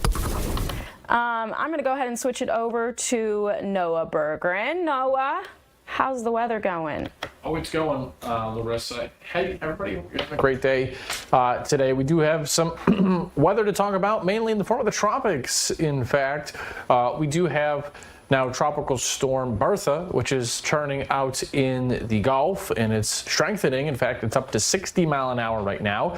You can see that right there next there on the right side of your screen. So Bertha is a 60 mile an hour tropical storm. It's moving to the northwest at 5. Pressure is about 995 millibars, and it's going to be a big impact for Louisiana over towards Mississippi and Alabama. So we have tropical storm warnings in effect for the panhandle of Florida. We're expecting really only like 40 to 50 mile an hour winds in the panhandle of Florida. Some of those outer rain bands are going to come in there tonight, but the storm is so lopsided. A lot of the big weather is going to stay out across the Gulf and south of Louisiana, but there still could be some storm surge heading into Lake Pontchartrain and over towards New Orleans as we go through tomorrow night, heading into Thursday. We're talking about actually storm surge warnings for up to a 2 to 5 foot storm surge above the normal high tide. So this will still be an impactful system to some places, although it's not going to be major. And this is the hallmark of what we expect in these big El Nino years. There we go. You can see on the right side of your screen now. First of all, a couple of things. This storm has really blown up a lot of convection on the south side. In fact, I'm going to zoom this out. It's basically a half a cane right now. What do I mean by that? Well, there's the, let me change the color of this to make it a little bit more vibrant for you to see. I'm going to make this a lot bigger there. So there is the center of the storm. Remember, the center of a storm in meteorology is where the winds are going around a fixed point. So we've got the winds going around right like that. Now notice there's the visible satellite. I'm going to switch this over to the colorized satellite, and look on the northern side. There's nothing. Zero, zilch, nada, non-existent. So all of the big storms are displaced well to the south of the center. And I'm going to put a little bit of a better idea on that for you here. There's the center of the storm. And look at all of this mass of thunderstorms well along and south of the center. That's because there's really strong wind shear up aloft blowing the storm on its side. So north of the center, there's a lot of dry air and there's not really a lot going on. So that's why it's struggling to become much. If there wasn't that wind shear, this would already be a hurricane. It'd probably be on its way to a major hurricane. But thankfully it's not because of that. But you can still see the idea of this spinning. We're getting some drier air into Florida. We're well east of the center, so we're actually getting some dry air in over here. Hey, Kimberly, how are you? Well to the east of the center, so winds good. Thank you for joining us today. Garrett is out this week, so you'll be talking with Larissa Leone. That's the center of this storm. Garrett took his first vacation in like a year and a half. Zoom this in yeah, I'm like, this has never happened before. Right by Panama City, so strange. some of these bands coming into the south, and you can see that swirl right there in the center of your screen. That would be the center of the low. But look north of that little swirl. I mean, you can barely see any thunderstorms. So it really is a pretty disorganized system, but it's going to head for Louisiana here over the next couple of days. And this graphic really will tell the story how most of the rain and the weather remains south of the center as we go through the next several days. In fact, there's only going to be a couple inches of rain from the panhandle of Florida over towards southern Louisiana, where a lot of the big stuff is going to stay out over the ocean. Let me give you a quick update on our radar outside right now before we get you back to some more news. Here's the view of the radar today. A couple of sprinkles out there. The best chance of showers is going to be mainly west of Orlando, so these areas, Gainesville, over towards Ocala, the Villages, Dade City, Lakeland. There'll be some passing thunder showers in this area tonight, but outside of that, I think most places are probably going to stay dry as we head through the evening tonight and heading into tomorrow. So, Larissa, we've got Tropical Storm Bertha out there. Things today going to be mostly dry. It's not a major impact to us at this point. The storm, as you saw, is moving away from central Florida. So right. The rest of the week is actually going to be mostly dry. You know as well as I do, it's summer, so it's generally supposed to rain every day. Right. But we're going to get like 3 or 4 days where most places don't see rain. So a little unusual in midsummer to have a couple day stretch where there's no rain, but it's going to be really hot and actually pretty dry the rest of the week. Well, it's not too bad if you want to go to the beach or do something Correct. fun If you're for here your vacationing, you and I are here working, so we're not at the beach. But if you were at the beach, it would be great. It's not the best for my makeup and hair, but it's definitely great for everybody who. Correct. I'm still learning that too myself, but yes. I know it is pounds of makeup, right? All righty, Noah. Thank you so much for joining us today and surviving all the hiccups here. But we will go ahead and take it to a quick break, and we'll be right back with you.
Thank you for joining us back here. We are going to go now to political reporter Kimberly Leonard.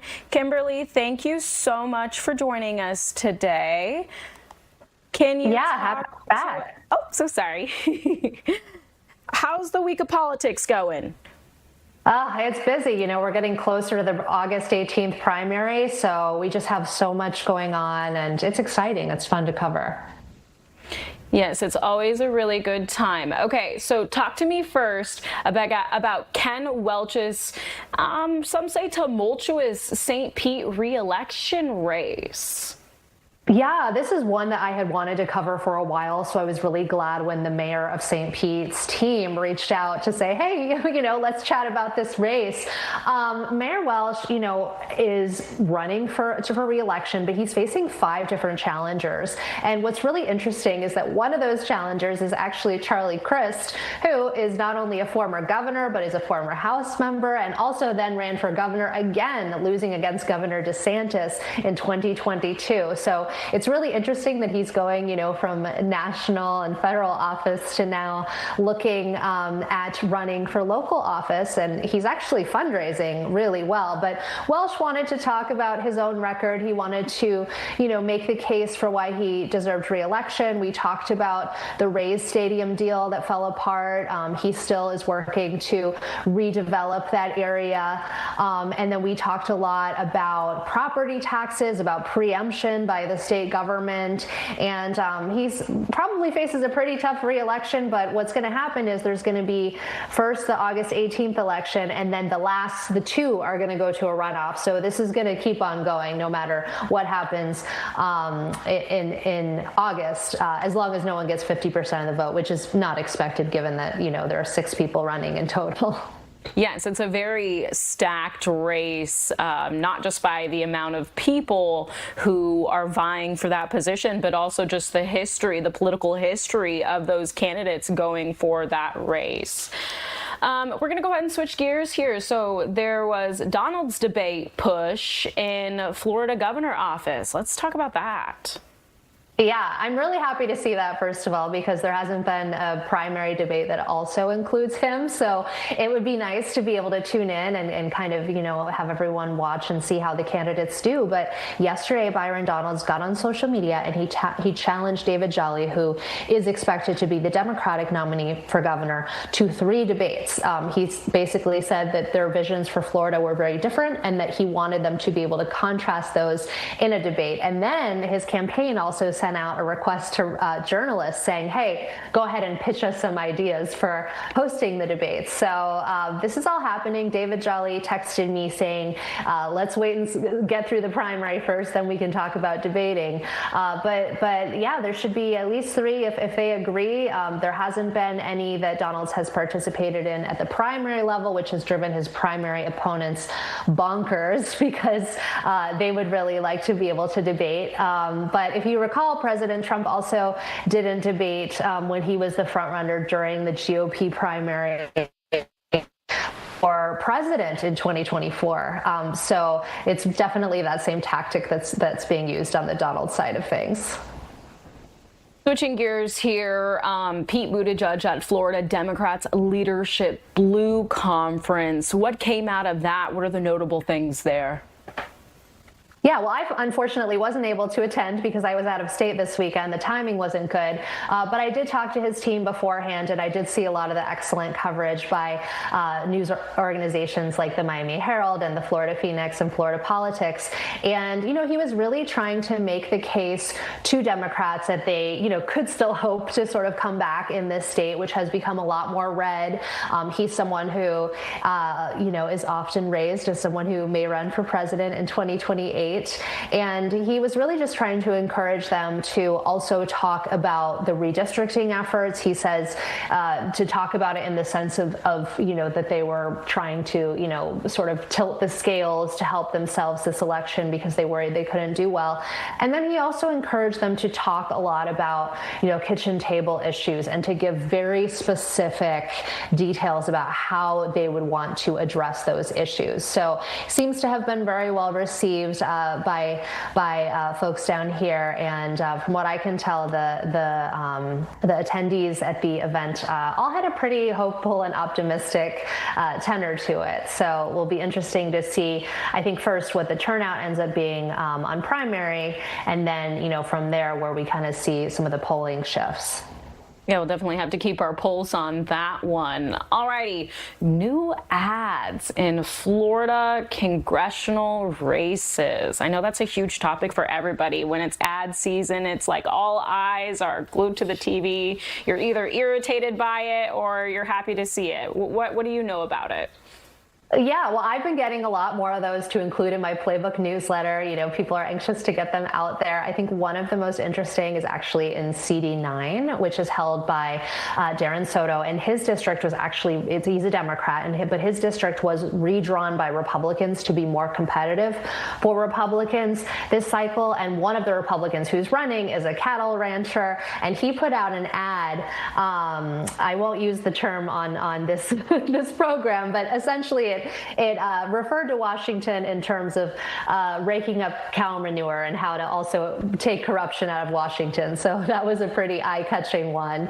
Alex Vindman, who is one of the candidates, Democratic candidates running for Senate against Ashley Moody, also put an ad out. Now, that's notable because he's, out of anyone in Florida, he's really the one that says fundraise the most, you know, who has a lot of cash coming in. And so he has the money to really do a lot of advertising. You know, and so he was putting his biography out there.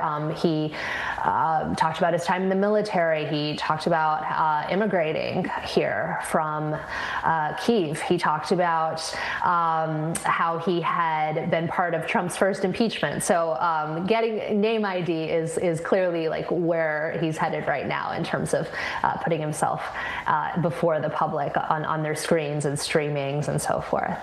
There truly is a lot of ways to kind of approach ads. You know, it's the attack on the opponent, showing more of your individual work.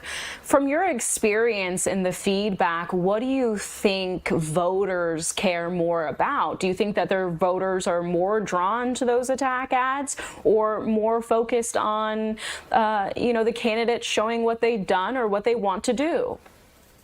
You know, it literally can go both ways. I think it's more about resonating than anything else. I will tell you that the Trump campaign, for example, they thought in 2024 that their most effective ad was actually the one they ran of Kamala Harris, where she was talking about providing gender-affirming care to people who were not living in the United States legally. And so the campaign still credits a lot of their win to that particular ad.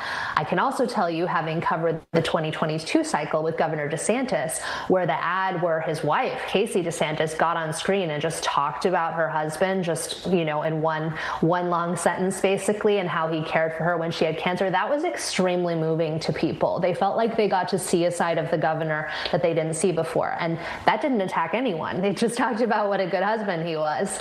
And so I think it really is just about something that people sort of where it clicks. And so it doesn't necessarily need to go one direction or the other, as long as people feel connected to what's said in some way. And I think, you know, with the Kamala Harris one, what ended up connecting for people was that they felt the Biden administration had not focused correctly on the priorities that they cared about, which is now where a lot of people are on the Trump administration. But so that's kind of the messaging that I think can go either way. On the flip side of the coin, there are people who it comes to the primaries or an election cycle and they get incredibly irritated by these ads. How much do you think these ads move the needle for politicians? Do you believe that it has a significant impact on maybe pushing somebody to vote, or what do you think? Yeah, I definitely do, just because I don't think people would spend a lot of money in our expensive media markets if they didn't think it was worth it, right? They just wouldn't do it, because that's, I mean, it costs, I want to say someone told me recently $6 million just to run, you know, one ad statewide. And so you're not going to do that. Yeah, it's over, you know, a period of time and everything, but you're not going to do that unless you think it has some sort of value to you, right? Everyone, like, there's not unlimited amounts of money that you can spend. So they definitely think it's worthwhile. You know, a lot of the people who, you know, some of us get our media in a lot of different ways, right? We're scrolling on Instagram, or we're just, you know, on X or on Facebook or something like that, but there's still a lot of viewers who just watch TV, especially seniors in the state. And so catering to different audiences is something they keep in mind too. But yeah, it absolutely is something that they really think is worthwhile. And they've altered how they do it because they look at streaming now, for example. It's not just cable, and they also share on digital or YouTube itself. So there's a lot of different ways that they target, but they definitely feels like it works, even if people get tired of it. All righty, Kimberly, thank you so much for talking with us today. We appreciate you, and we'll see you back here soon. Thank you. All righty, that is a wrap up for right now. We'll go ahead and take a quick break, and we'll be right back with you. Thank you.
Thank you for joining us back here on Florida Live. Appreciate you sticking around with us this afternoon.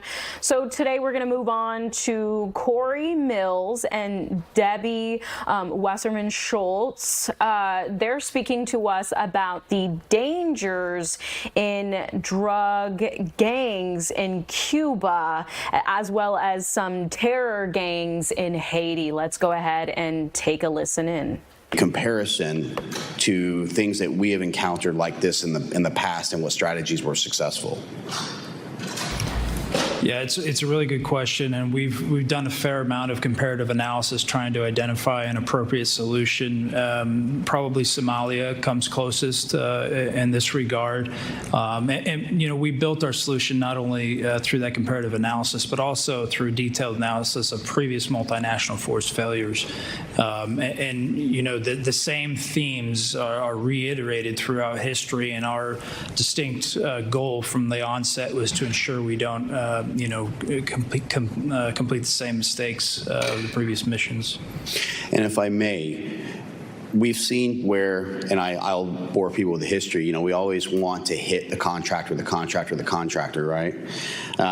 I would argue that Lewis and Clark actually was a contractor as well who mapped out America, and we didn't have issues whenever it was to our benefits. And we've certainly seen where there are benefits, especially being a U.S. Army combat veteran myself, having been a contractor myself in various factions, whether it be with the agency or whether it be with the State Department. there are certain permissible capabilities that we have under letters of authorization, or in Iraq, for example, when you had the CPA, Coalition Provincial Authorities, that enable us to do things that is not governed by the Uniform Code of Military Justice and enables things to be able to come to fruition. We have to recognize that sometimes in warfare, sometimes in gang terrorist activity strategies or anti-gang strategies like this, there are certain restrictions and handcuffs on us that without that we could resolve very quickly. I lead that question into asking, what is the current oversight? Do you feel it's adequate for what we have regarding contractors in Haiti? Because here's what I always am concerned with. I don't want another Nisour Square incident. I don't want another outrage in a country where we actually cause more diplomatic damage and more destabilization.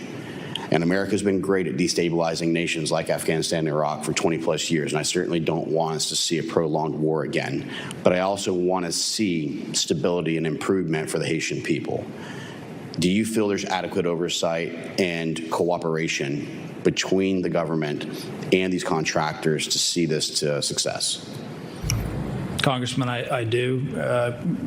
Contractors are a part of conflict. Christopher Columbus was a military contractor, so it goes back through the duration of history. There are certainly elements of this conflict that the contractors and as a part of the Haitian Task Force, things that they can do and execute that are essential, and there are elements that have to be done by the gang suppression force. There's justification for each of those parallel efforts, but they must be parallel, and I do think they have necessary oversight structures in place. I would caution using Christopher Columbus, given his treatment of the people of Hispaniola, and noting that it was under the doctrine of discovery under the Vatican that was actually approved by the Queen Catherine of Spain at the time, and the idea of expansionism and his own doctrine. He came back and wrote in his diary that the people of this nation do not know the wealth they have and will make great slaves for us. I'm not exactly a massive Christopher Columbus fan in history, just to be clear. Mr. Ambassador, I want to ask, have you seen, with the current status of the Haitian government or its transitional piece, cooperation that would give you any type of confidence that we're working towards stability and not just replicating what we've done for a decade now?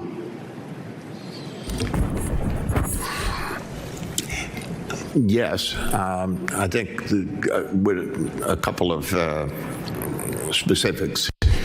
We had this transitional presidential council that was set up that was sort of a rotating presidency. Some of the people on it were tied up with gangs. Some of them were very corrupt. They were keeping their position simply so they would have immunity from prosecution.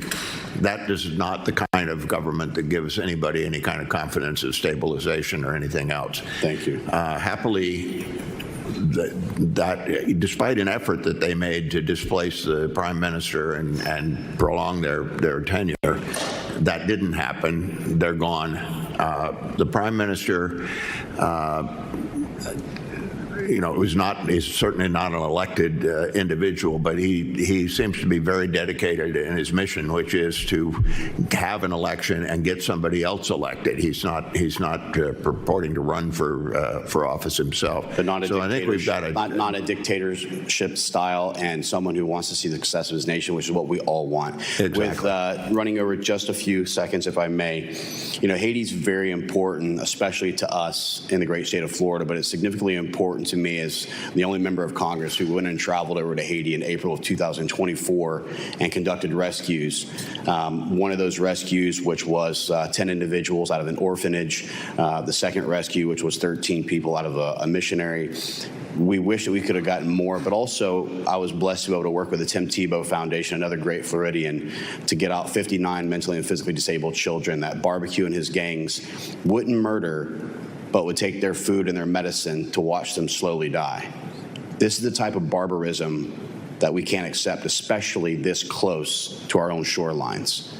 And while this is one of multiple rescues that we've been a part of, And I was very thankful to the Dominican Republic and their government for their support, running out of Puerto Plata, Santo Domingo, and other areas. We need more cooperations. We need Congress to have better reporting and briefings.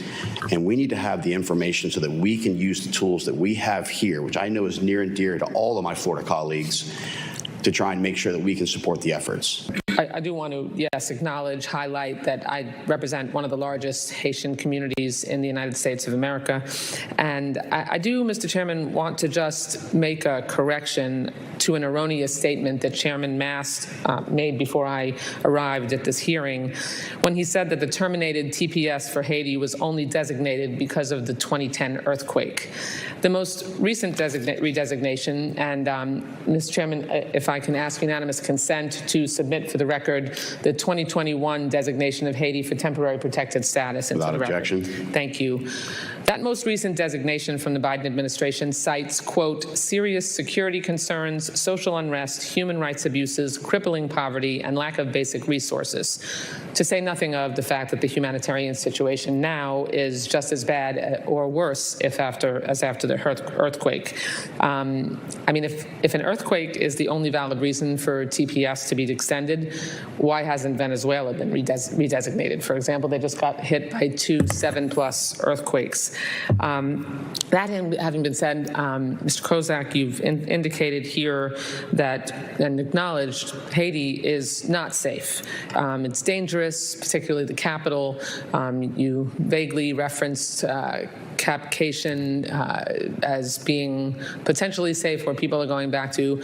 I would no sooner want to be deported to Indiana than a Haitian with TPS here would want to be deported back to their country and not be able to return to the place that they were from. And particularly given that the country is absolutely dangerous, as you've acknowledged. The only explanation for sending people back to Haiti, knowing it is dangerous, knowing it will undermine the mission and lead to more death, is evidenced by the personal animus that the president seems to have for the Haitian people. I think the president has shown a whole lot of that, despite all the testimony about countering gangs. The Secretary of State and other members of the president's cabinet have made clear that mass deportations are their #1 priority. And I mean, unless you're talking about self-enrichment, which is also ranks right up there with the president's priorities. Your job is to stabilize Haiti. Are those missions in conflict? Is it possible to stabilize Haiti while sending 350,000 people back there? Mr. Mfume just indicated correctly, the president has said, and Department of Homeland Security has. All righty, we are going to take a quick break here on Florida Live, and then we'll be back with more news.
Welcome on back to Florida Live here. My name is Larissa Leone. Thank you for joining us. All right, we got some fun things up ahead. Halloween Horror Nights.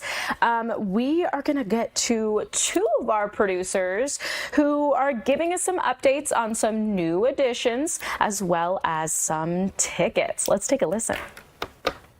I'm here with Ashley Carter, and we are talking all things Halloween Horror Nights. So first up, we are talking tickets. Tell me everything you know. Yes, so Universal has finally released the multi-night tickets. These are the tickets that everyone is always looking forward to.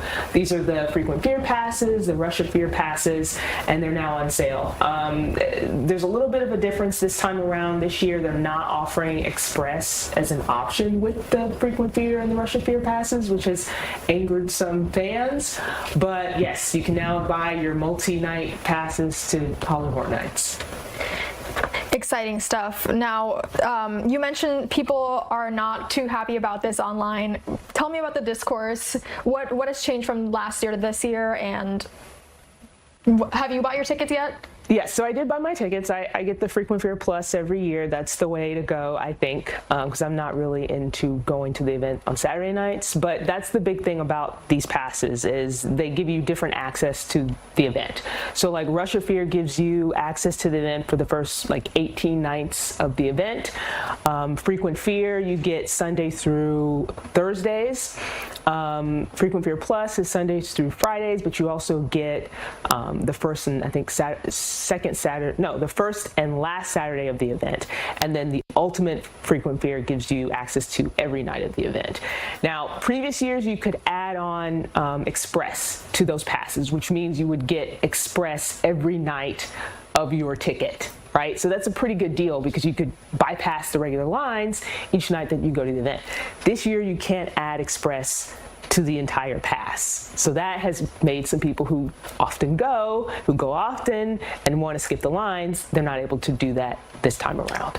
Dang, that's a crazy change. Well, yeah. Something else, a new house just got announced today. Yeah, just like an hour or two after the tickets went on sale officially. Yes, so we have another haunted house announced, Evil Dead Burn, which is based on the latest Evil Dead movie, which came out earlier this month. I have not seen the movie, but people will probably familiar with the Evil Dead franchise. It's been around for decades now, started in 1981 with Sam Raimi directing. But yes, brand new house, and we have, I think, one more house left to go. We're going to have 10 haunted houses this year. We have 9 that have been announced, and this is the latest one. Exciting stuff. Now talk to me about, you mentioned new experiences this year. We also got word of a new scare zone. You have scare zones and some new scare shows. Talk to me about those. So, we have Nightmare Fuel is returning. So that's a show that, people seen before. It's going to be slightly different this time around because it's going to be themed to noir and that sort of thing. Then we also have a Stranger Things show. It's going to be a lagoon show. It's going to celebrate the 10th anniversary of Stranger Things. Stranger Things is also going to be a house this year. And then, yes, we have the Infernal Nightmares? I can't remember the official name of it, but it's going to feature Jack the Clown and Dr. Oddfellow. They're also going to be part of a haunted house this year. And then we're going to have Killer Clowns returning. Now, they haven't said if it's going to be a scare zone or not. It's very likely it's more going to be like a street experience or some kind of horde. They've done this before with like art, with Terrifier and the Megans. They had the Megan horde a couple years ago. So we'll have to wait and see what exactly that's going to be. But yeah, a lot of different experiences this year. I was waiting for you to mention Killer Clowns because that's my all-time favorite Halloween Horror Nights house of all time. Yeah, it's a fun. And yeah, you mentioned Sinners, some really popular movies coming to light this year. So yes, I'm really excited about Sinners. Sinners was one of my favorite movies last year. the storyline for that does make for a really good haunted house, I think. So we'll see how they bring that movie to life. We also have, again, Stranger Things. It's going to be the 5th season this time around. They've had Stranger Things houses in the past, and each one has kind of focused on 1 or 2 seasons. So this one's going to be the 5th and final season of the show. We also have one based on Hellraiser. I have not seen this franchise. It's a popular horror franchise. I've not watched any of the movies from that, but I am excited to see what they do with that house as well. What are you most looking out for this year?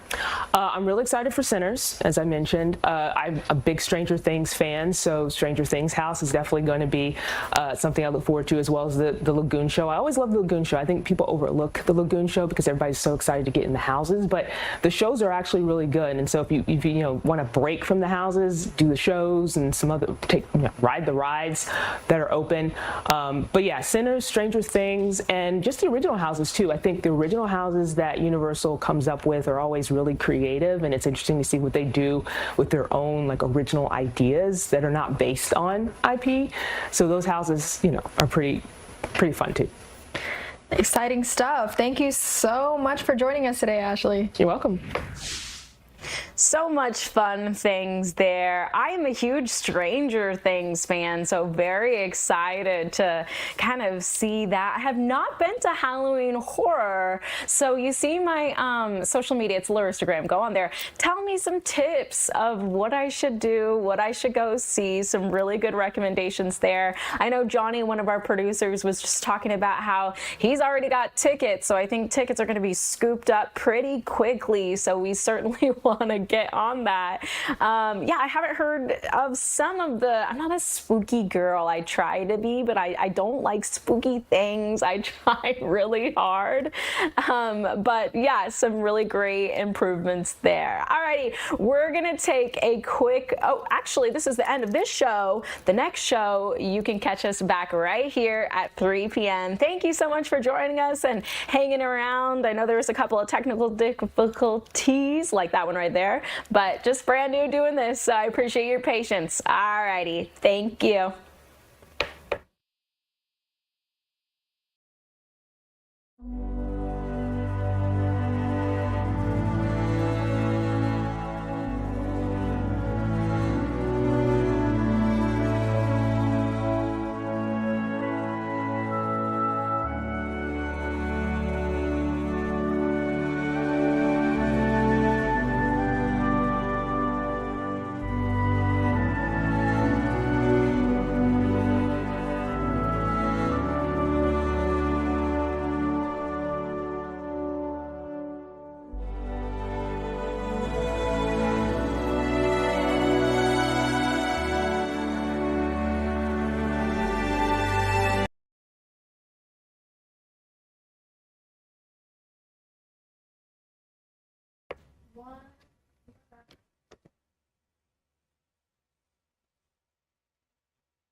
Live and streaming. This is Florida Live.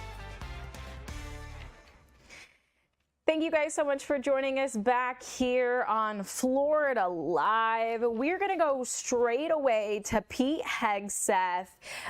He is testifying right now on Trump's funding request. So let's go ahead and send it right over there to that. Listen in.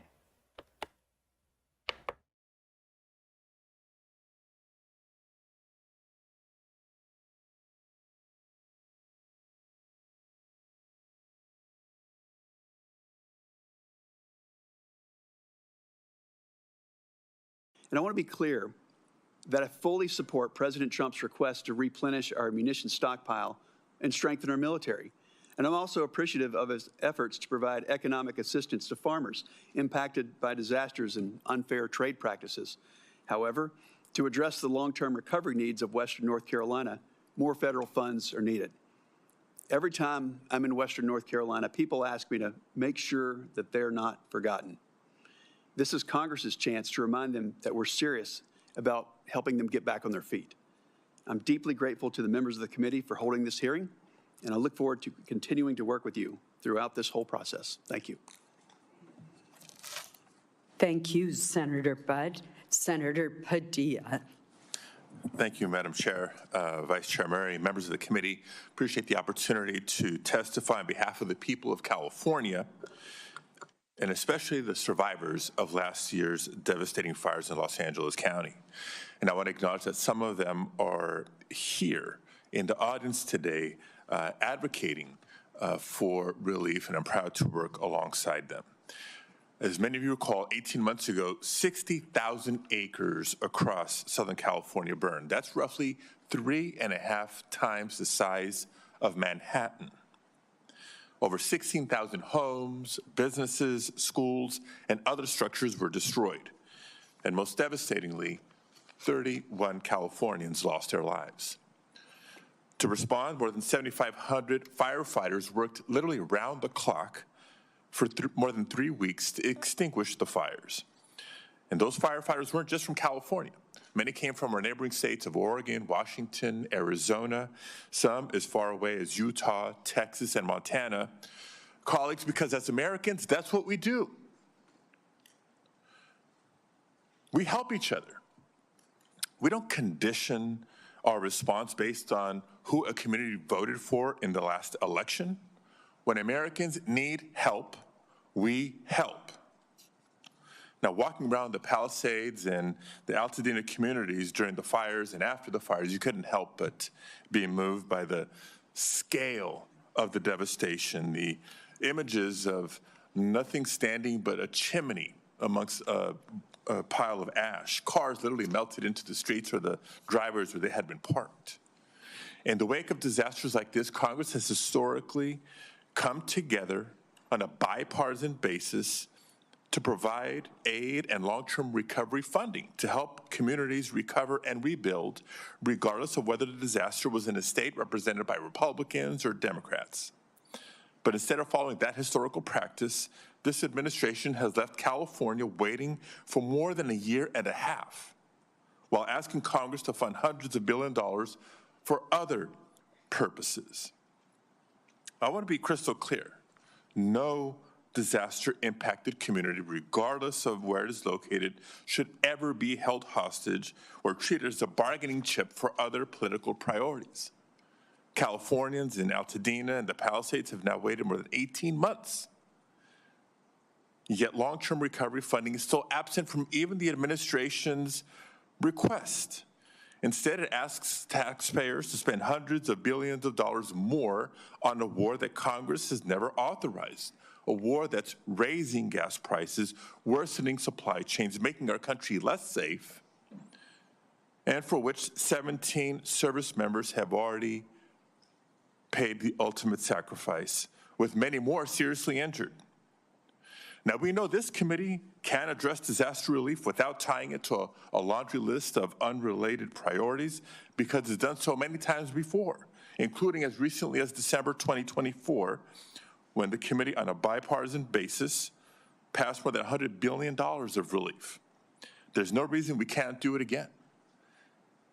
Colleagues, we must reject the premise that it is okay to keep survivors waiting for help because the president, any president, decides they need something else from Congress to get it.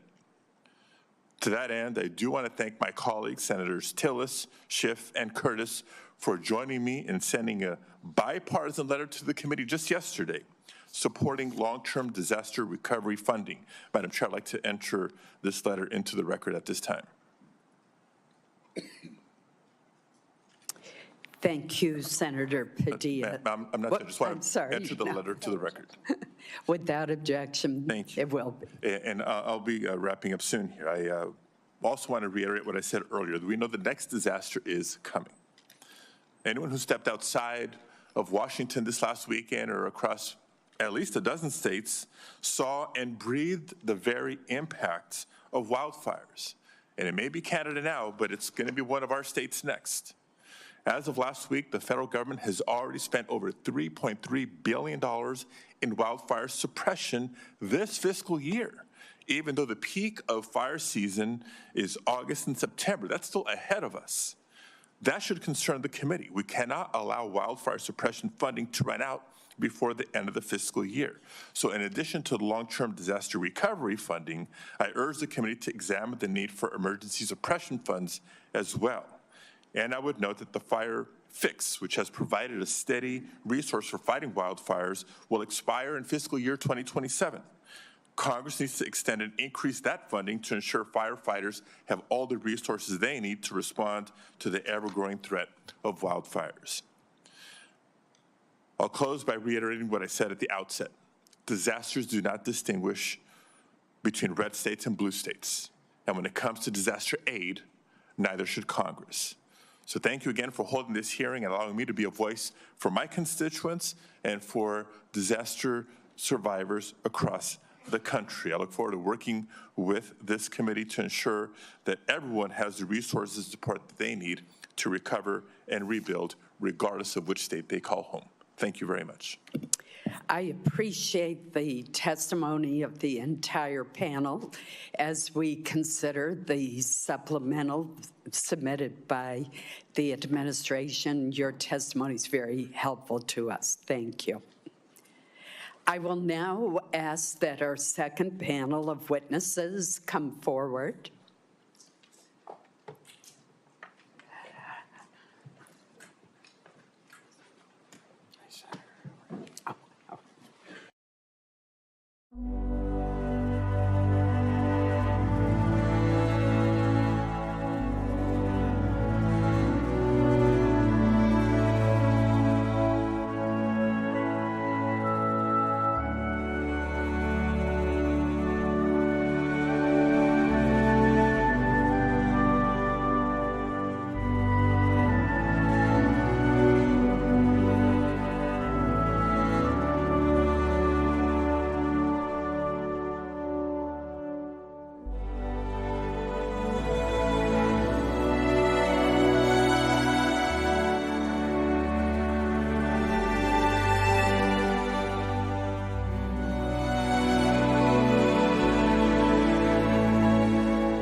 Reporting the roll and pitch program, which puts Apollo 11 on a proper heading.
Witness will suspend until order is restored in the committee room. I know that individuals feel very passionately, but we must have order in the hearing room so that we can proceed. We're now going to move forward with our hearing, and Secretary Hegseth, please proceed. Thank you. The supplemental funding request is not a substitute for the president's full $1.5 trillion base budget request. $1.5 trillion.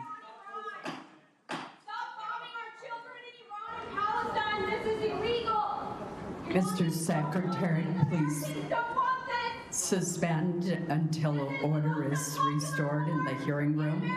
We will begin the timing clock since you've been interrupted twice.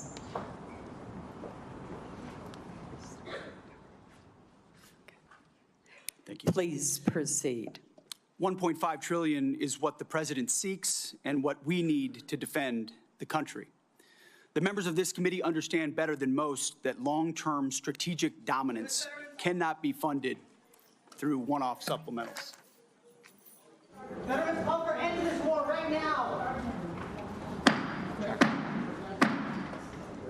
We will have order in the hearing room.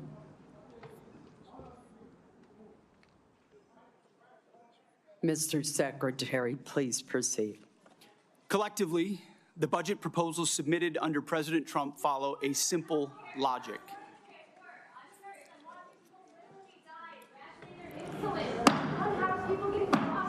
I would ask that the Capitol Police, whose professionalism I admire, remove those who are seeking to disrupt the hearing. Please proceed. President Trump's following a simple logic. The military requires a generational investment to deliver on peace through strength. We know the best way to create peace is to prepare for war, to deter it. And that's exactly what the Department of War is doing, building a force so capable that it would be absurd for anyone to challenge it. As the direct result of neglected priorities and gross negligence that ignored threats left over from the previous administration, President Trump inherited a set of global and domestic crises, deferred maintenance almost across the board. Instead of steering the ship through gathering storms, former leaders let our military languish through social experiments and globalist appeasement, sheer weakness. Under President Trump, we have built a different type of department. The Pentagon is no longer run by bureaucrats. Instead, it's led by combat-tested veterans and world-class business leaders who are running the department like a business, and tech titans who are bringing lethal innovation to the battlefield. We're also at a different moment, and we cannot afford inaction. If we don't make critical investments right now in tech, in compute, in AI, in autonomy, in space, our adversaries who are already making these types of investments could outpace us. Without these funds, we face critical shortfalls that threaten our ability to also simply pay our service members, rapidly replenish equipment and munitions, and sustain vital operations without disruption. This supplemental request serves two purposes: sustain our military readiness to meet this year's new demands, and accelerate critical capabilities to replace and augment those we have used in contingencies. But make no mistake, this is not a one-for-one replacement. We are upgrading and we are modernizing across the force. On the readiness front, we requested $21 billion. This will fund military pay, replace much of the equipment utilized during recent operations, sustain forward-deployed forces, and grow personnel and strength while stabilizing mission-critical fueled shortfalls and supporting the National Guard. On the capabilities side, we requested $46 billion. These funds will expand production lines and accelerate delivery of high-demand munitions. We're talking about solid rocket motors, JDAMs, hypersonics, and counter-drone capabilities. Additionally, we will use this investment to secure digital and space dominance, including resilient satellite networks. Department leadership recognizes that appropriating those funds is just the first step. Once funds are appropriated, or portioned, to the department, we need to promptly execute on them, and that's why we're requesting targeted legislative authorities, like transfer authority, to prioritize our greatest needs and opportunities, multi-year procurement for weapon systems, revolutionizing the speed and scale of munitions procurement, and New START authorities. Rest assured that every dollar appropriated to the Department of War will be focused on building the lethality of our joint force and reinforcing peace through strength. As I have said before, not fully funding this department, the Department of War, and we know what that means, that means $1.5 trillion, given the world that we live in and the disaster of what the Biden administration budgets gave us. Not funding this department at $1.5 trillion, I believe, is the greatest threat that our nation faces. Either we invest in our warriors at this moment of step change on the battlefield and growing threats, or this is all just talk. I look forward to working with this committee to secure those funds so that our warfighters can continue to do their work every day to keep our great republic safe. Thank you very much. Thank you, Mr. Secretary. General Kane. Chair Collins, Vice Chair Murray, distinguished members of this committee, I'm honored today to appear before you with Secretary Hegseth and Secretary Rollins to testify on the Department of War's fiscal 2026 supplemental funding request. And I'll note I fondly remember my time at USDA earlier in my career where I had the chance to serve there. I'm also joined today by my senior enlisted advisor, SEAC Dave Isom. As always, I'm deeply grateful for this committee's continued partnership and support for our common defense. I'd like to begin by expressing my deep condolences and that of the Joint Chiefs of Staff and the SEAC for the fallen from this past weekend and their families. Today, we remember First Lieutenant Tyler Feehan, Sergeant Michael Swinton, and Private Isabel Gonzalez, and note that the names of our last fallen will be released when we can. I'm humbled daily by the profound commitment of the incredible 2.8 million Americans, just like these names that I've just mentioned, who make up our joint force and serve our nation every day. Also, on behalf of the Joint Force and the Joint Chiefs, I want to express my sincere and heartfelt condolences to the family of Senator Graham for their loss and all of you for the loss of your colleague. The Joint Force remains grateful for his 44 years of service, both in and out of uniform. There is no doubt he made a difference to the safety and security of our nation. On July 22nd, 1940, General George C. Marshall said, and I quote, "For almost 20 years, we had all of the time and almost none of the money. Today, we have all of the money and no time." His words resonate powerfully with me today as we find ourselves in a somewhat similar situation. I've come to you today to request the necessary funds while in the window of opportunity, while time is still on our side. The United States of America faces a global list of military challenges in the Middle East, in Europe, in the Pacific, both nuclear and non-nuclear challenges, and the continued threat of terrorism. We find ourselves living and leading in complex and dynamic times. Our adversaries are aligning in their interests, creating simultaneous challenges across multiple domains. They are sharing intelligence, combat capabilities, and technology that is accelerating the speed of war. It is an imperative that Americans understand that the character of war is changing. Advances in technology are fundamentally and irreversibly changing the way we fight, which necessitates capital to properly arm America's military. Rapid advancements in AI, autonomous systems, deliver critical technological advantages to our national defense and simultaneously introduce unprecedented strategic vulnerabilities and uncertainty across the world, to include right here at home. The low barrier to entry created by affordable, ubiquitous, unmanned systems means our adversaries, rogue actors, state and non-state actors, and violent extremists have access to disruptive and potentially lethal technologies at scale. We've seen this in Ukraine, and we must adopt elements of this fight for our future fights. Conflict is never confined neatly to the land, sea, or air domains. The modern battlefield stretches from the seabed up to cislunar space and beyond, cyberspace, and in the information domain, all at the same time. Our nation must be prepared to fight and win across all of them, all the time, all at once. In addition, the light speed at which information travels now has compressed our leaders' decision space, taking what was once days or weeks in World War II down to milliseconds.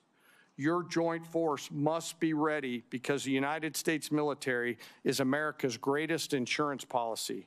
And I acknowledge all of us find it difficult at times to pay for insurance before we need it, but we must have insurance before the storm comes. The Armed Forces of the United States of America serves as our nation's ultimate safeguard and our insurance policy to preserve, protect, and defend our national interests, security, and prosperity. To uphold this responsibility, we require predictable and consistent funding. This will allow us to partner effectively with our defense and national industrial bases, building on acquisition reforms that guarantee our warfighters receive capabilities at scale before they are required in conflict or combat. I'm struck by this season of American history we find ourselves in, and I continue to ask myself, if not now, then when? And if not us in this room and the rest of the Congress and the nation, then who? I acknowledge the environment we all serve in, but always remember that we are all Americans with deep and abiding love of our nation and our military service members and their families. I've come today to ask for your help and your support. America's armed forces need $1.5 trillion to meet the military challenges of the future. This supplemental is a part of that. And to be allowed to use this capital to pay for military personnel, operations and maintenance expenses, and accelerate investments on critical technologies, as the Secretary just mentioned. It is critical that we stay ahead of our adversaries, and we must have the funds before we're out of time. In closing, I ask all of us to remember our deployed service members around the world right now, especially our Army teammates who remain deployed after losing their friends and teammates this past weekend. And I again ask all of us here in the Senate and across the American people to never forget our fallen and their families who continue to show us what courage, tenacity, grit, and commitment to the nation looks like. Thank you very much, and I look forward to your questions. Thank you, General. Secretary Rollins. Thank you so much, Chairwoman Collins, Ranking Member Murray, and distinguished members of the committee. Thank you for the opportunity to appear before you today. Let me begin with the bottom line up front. The United States Department of Agriculture is joining today the United States Department of War in a fight for America and for American flourishing. After all, defending America's ability to feed and fuel and clothe herself is defending America, full stop. This can be easily forgotten. For centuries, we built farms and ranches and transportation that fed not only America, but the world too. For a long time, that prosperity made America strong and made America safe. But across the past 100 years, and especially across the last administration, we took that source of strength in war and peace, our farms and our ranches, and the communities that surrounded them, and we hollowed them out. We made them weak, and we put them on the precipice of decline and extinction. We sent our food production overseas. In fact, 2023 was for the first time a significant net importer of our food for America. And in so doing, we replaced American production with massive amounts of imports. We allowed and even encouraged the consolidation of agriculture, seed production, processing, fertilizer, and beyond into massive industries at scale. Today, nearly 85% of our meat packing capacity is controlled by just 4 companies, including 2 that are foreign-owned. Additionally, our largest pork company in America is owned by a China company, or China. 4 fertilizer companies now represent 78% of the production versus just a couple of decades ago, that was in the dozens. And 2 seed companies now produce more than 50% of the seed for America. These are national security implications. When President Trump returned to office, America's farm economy faced one of the most difficult economic environments in decades. Between 2020 and 2025, the cost of seed rose 19%, crop protection rose 30%, fertilizer rose over 50%, fuel and oils rose nearly 33%, electricity 36%, and repair and maintenance 27%. As these costs climbed, commodity prices plummeted. Farm income fell by more than $90 billion from 2023 to 2024, representing one of the largest single-year declines in history. At the same time, producers saw not one new trade deal across the world, resulting in an unprecedented $50 billion agricultural trade deficit. American farmers deserve better, and our national security now demands it. As long as we are beholden to foreign and even hostile countries for our food and our fuel, our freedom is in jeopardy. Since my first day at USDA, we have been committed to addressing this crisis head-on. In addition to implementing the historic working families tax cuts, thanks to so many in this room who worked so hard, moving $40 billion in disaster and economic assistance to producers across the country, securing 19 new trade deals, and decreasing that $50 billion agricultural trade deficit in 1 year by 42%. This year, our corn exports are expected. That was Pete Hegseth, and that was Brooke Rollins just speaking. They were testifying on the Senate floor. So that's what we had. Thank you guys so much for joining us today.